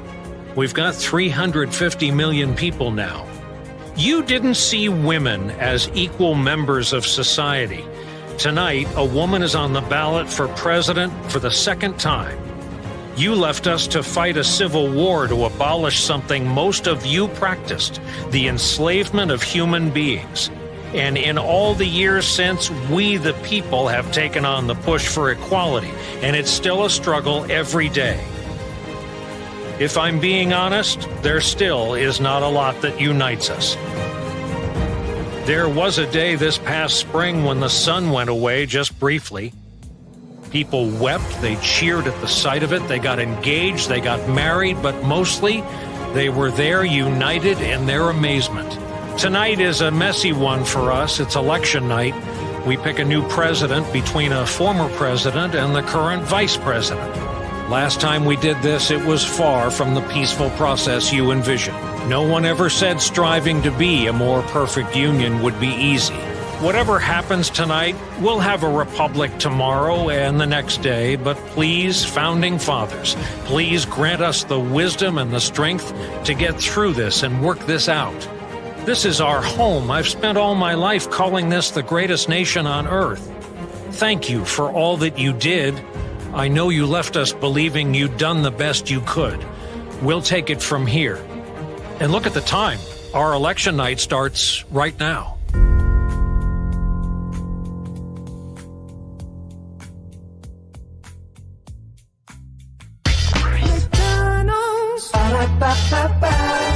I'm loving it.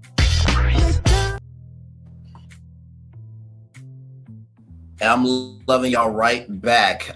Just to give you an update on what's going on here, Michelle A.T. Alien looking gorgeous in that jumpsuit. I ain't mad at you. Or the tracksuit, rather.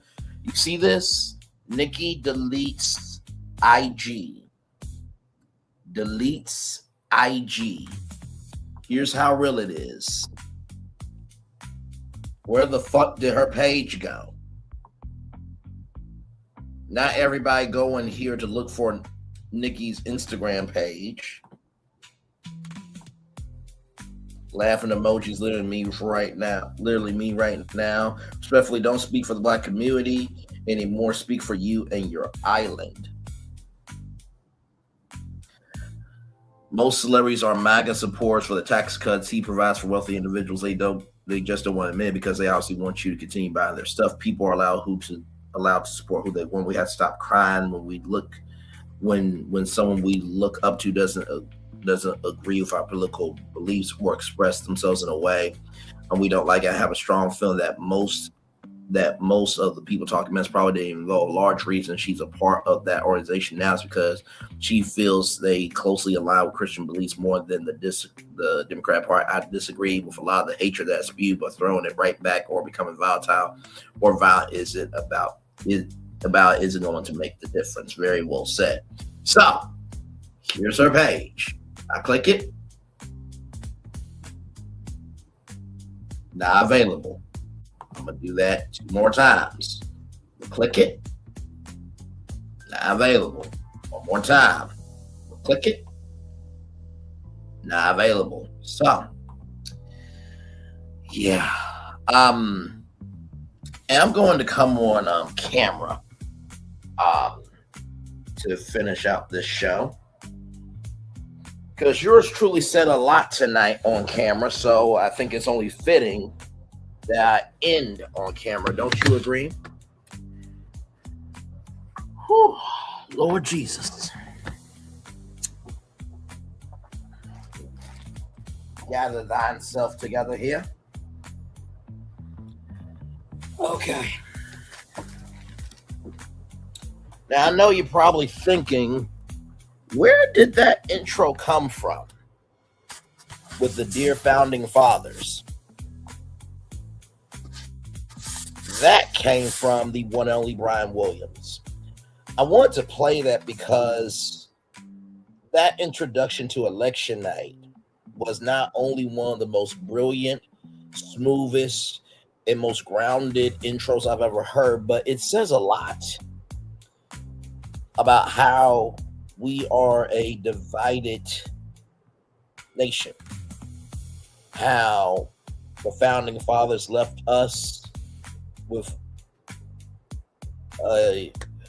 in a space of dealing with something that they practiced, the using of African American Black people as slaves and everything in between in that intro. You guys heard from Brian Williams. So the Daily Mover for this evening, a bonus one, because I feel like we need one, is recognizing that while your voice is your voice, that doesn't mean your voice cannot hurt people. I'm going to say that 2 more times. Your voice is your voice. But that does not mean, rather, you can determine if your voice will hurt people or help people. Just because your voice is your voice does not mean that your voice cannot hurt people or help people. First thing I'll tell you about that tonight, the first thing I'll tell you about that, rather, is everything that we did tonight, we spoke about the facts as they are. Within navigating those facts, we gave love, grace, and space, but most of all, we understood the weight of what we created tonight.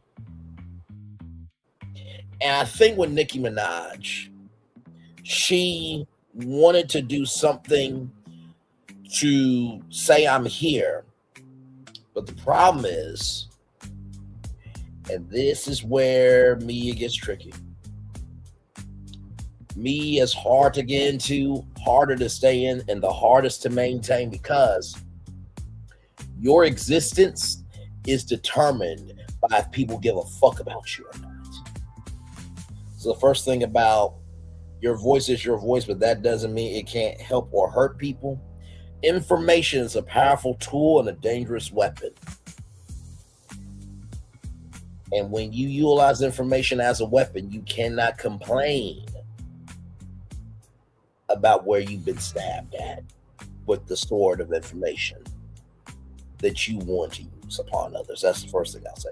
The second thing I'll say about just because your voice is your voice doesn't mean it can't help or hurt people.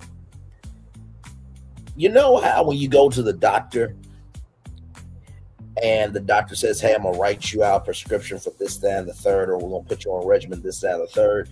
You do realize that prescription, that regimen, what have you, was created just for you.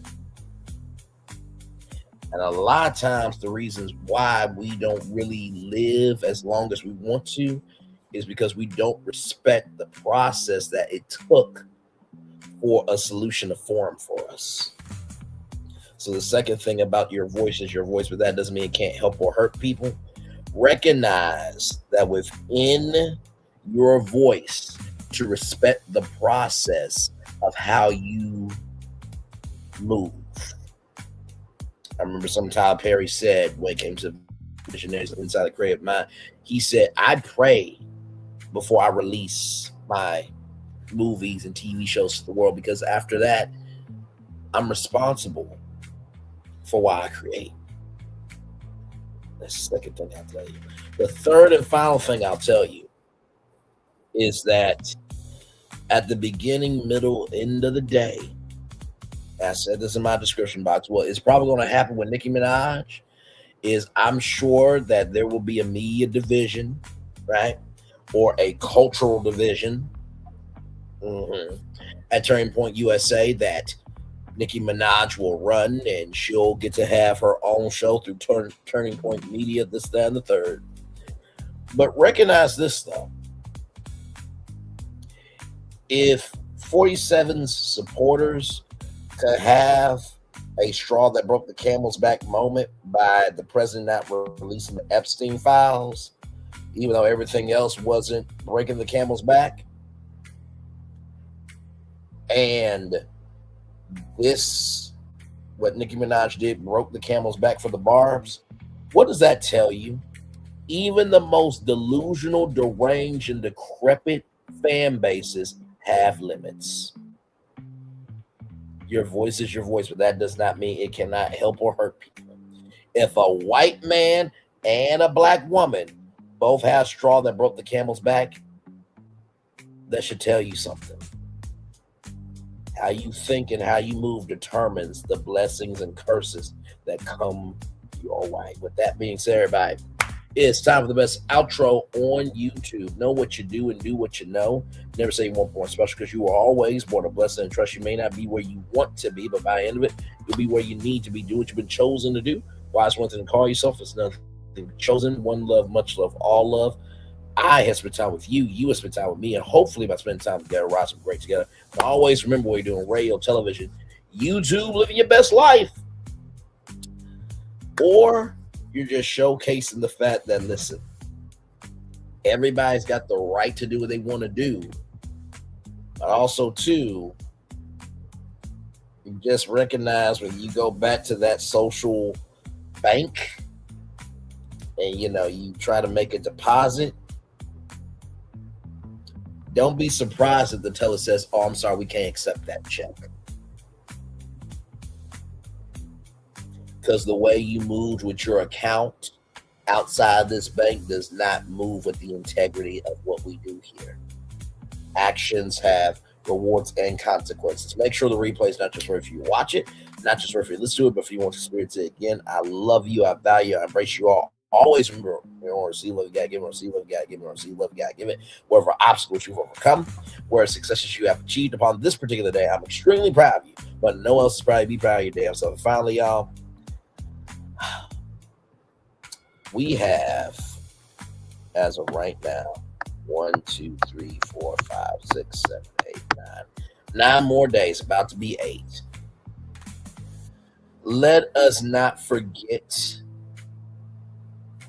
the blessings of this year. I know it's easier to remember the curses of the year, but let's not forget the blessings of this year. And as Christmas comes upon us, let's recognize the only way we will ever have good in the world is if we give a fuck about the good that is being given in the world. Amen. Commercial break and fireworks are coming your way for the day that was, for the day that's coming, for the blessings that are on the way for you, me, all of us, as a society, as a people, as culture. I feel the love. And I'll send it right back to you. Y'all have a wonderful, wonderful night. Love you all. Bye-bye.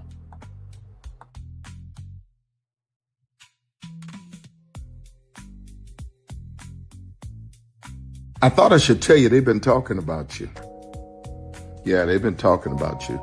They've been talking about the fact that they've done everything they could to stop you and everything they could to block you, but you still win.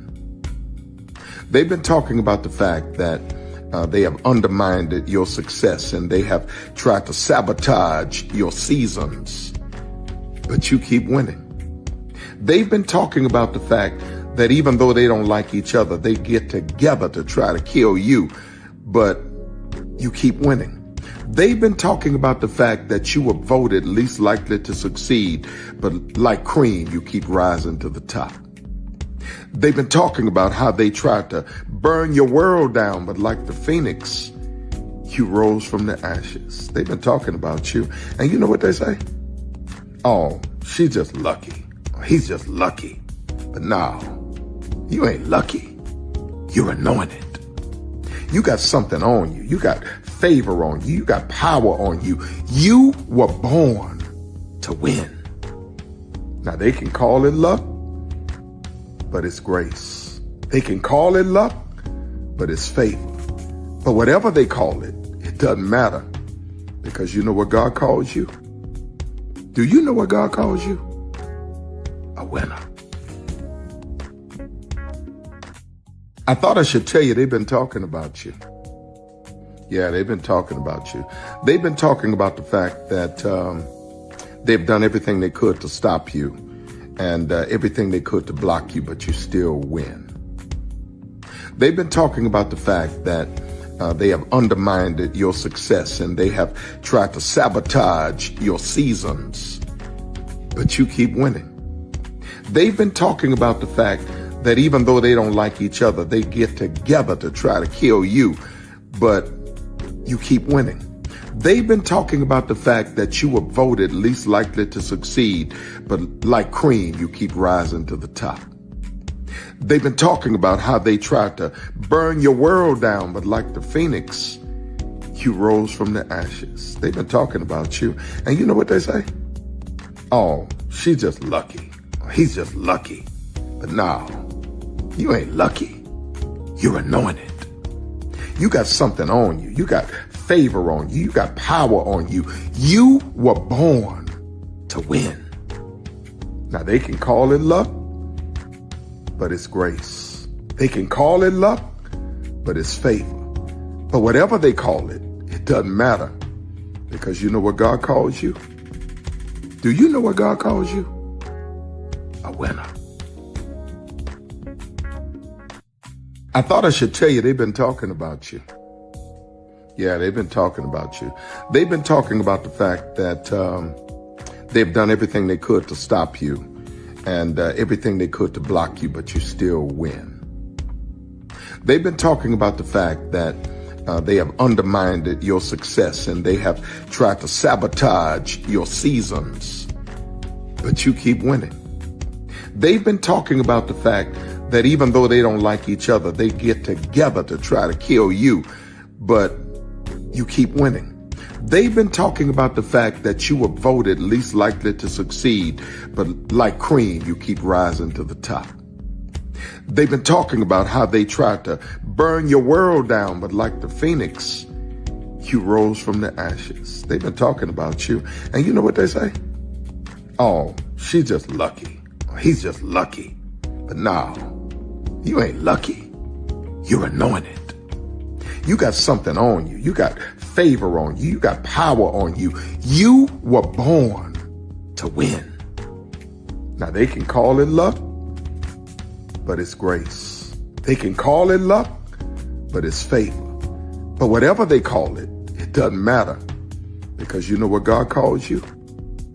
Do you know what God calls you? A winner. I thought I should tell you. Good evening. My name is Mark Woodbury. I'm the chairman and CEO of Universal Destinations and Experiences. Well, we're finally here. Tomorrow we begin a new chapter at Universal Orlando Resort as we open Epic Universe. We built this place for you. I want to thank you, our fans, for your love of our stories, characters, and immersive experiences that inspired this incredible place. Epic Universe represents over 8 years of meticulous planning, immense creativity, and innovation, combined with unmatched craftsmanship and operational excellence on the part of thousands of people who have brought to life the stories and characters that live beyond each of Epic's portals. But it represents so much more. Your love of Universal and the deep connections we've shared together here in Orlando over the past 30 years inspired us to dream bigger and to push the boundaries to create something extraordinary for you and for generations of fans and families to come. And tomorrow, as we open Epic Universe, I can't wait for you to experience this place for yourself. Now it's your turn to step inside, to lose yourself, and to share this place with the ones you love most. As we open this park, we hope your world becomes a little more epic. Tomorrow, Epic Universe becomes yours.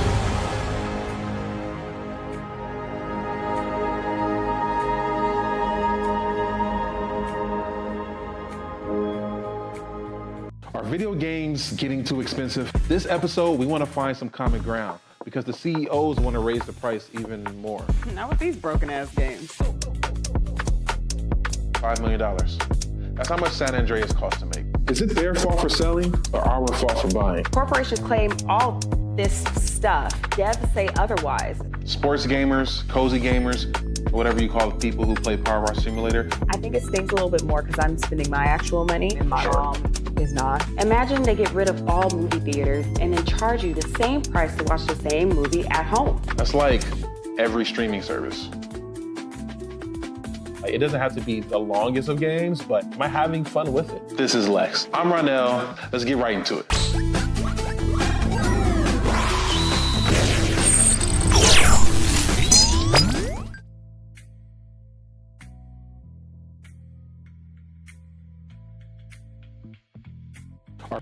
Dear Founding Fathers, first of all, about that more perfect union thing, we're not quite there yet, but we're working on it.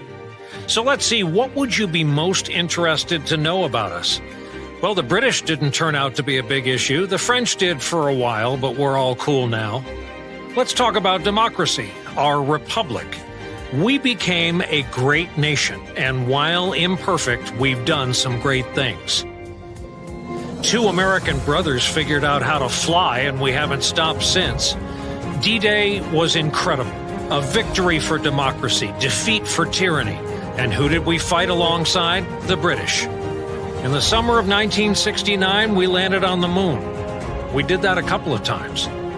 George Washington turned out to be the most popular among all of you. He's on our money. He's got his own monument. A bridge was named after him. So was the center of our government. That's where our Congress sits. We spell it, by the way, with 2 S's now. But here in what you named the United States, we are not united.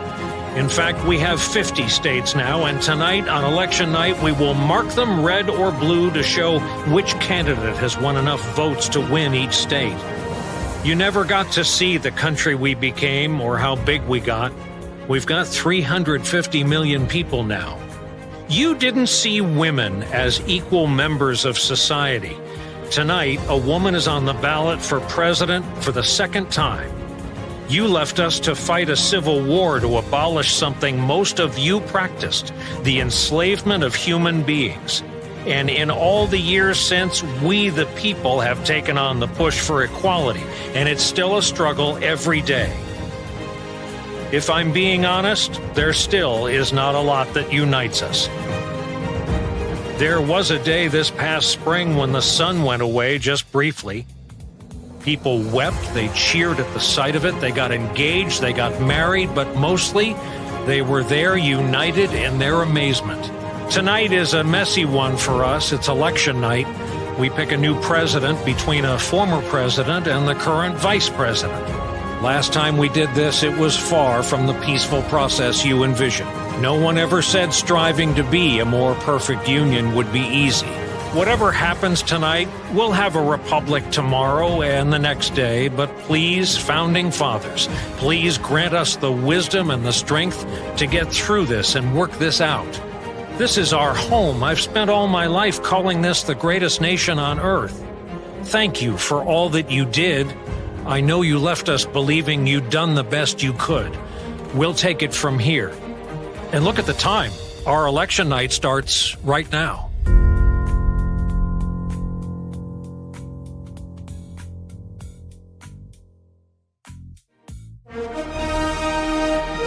Prepare for a journey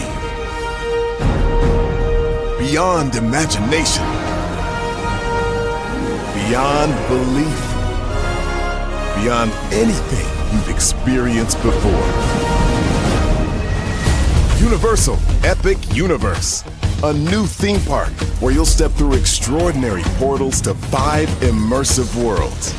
Prepare for a cosmic voyage of discovery, an isle of fire-breathing excitement, a shadowy world of monsters and mystery, new wonders in the wizarding world, and a new way to play. Plus the splendor of a magnificent resort hotel overlooking the park. It's all new excitement at Universal Orlando Resort. A week's worth of vacation thrills with 4 amazing theme parks, a variety of spectacular themed hotels, and incredible dining and entertainment. It's all at Universal Orlando Resort, where you'll find new adventures every day. Explore the astonishing worlds of Universal Epic Universe at Universal Orlando Resort. Because here's the thing, a good streamer can find other content. Because here's the thing, a good streamer can find other content. Because here's the thing, a good streamer can find other content. Because here. Child Redman over there doing his thing, minding his GD business, staying out of trouble, trying to get the folks some positive stuff to talk about. Besides lying all the damn time. Child Redman over there doing his thing, minding his GD business, staying out of trouble, trying to get the folks some positive stuff to talk about. Besides lying all the damn time. Child Redman over there doing his thing, minding his GD business, staying out of trouble, trying to get the folks some positive stuff to talk about. Besides lying all the damn time. Child Redman over there doing his thing, minding his GD business, staying out of trouble, trying to get the folks some positive stuff to talk about. Besides lying all the damn time. Child Redman over there doing his thing, minding his GD business, staying out of trouble, trying to get the folks some positive stuff to talk about, besides lying all the damn time. Child Braylon been over there doing his thing, minding his GD business, staying out of trouble, trying to get the folks some positive stuff to talk about, besides lying all the damn time.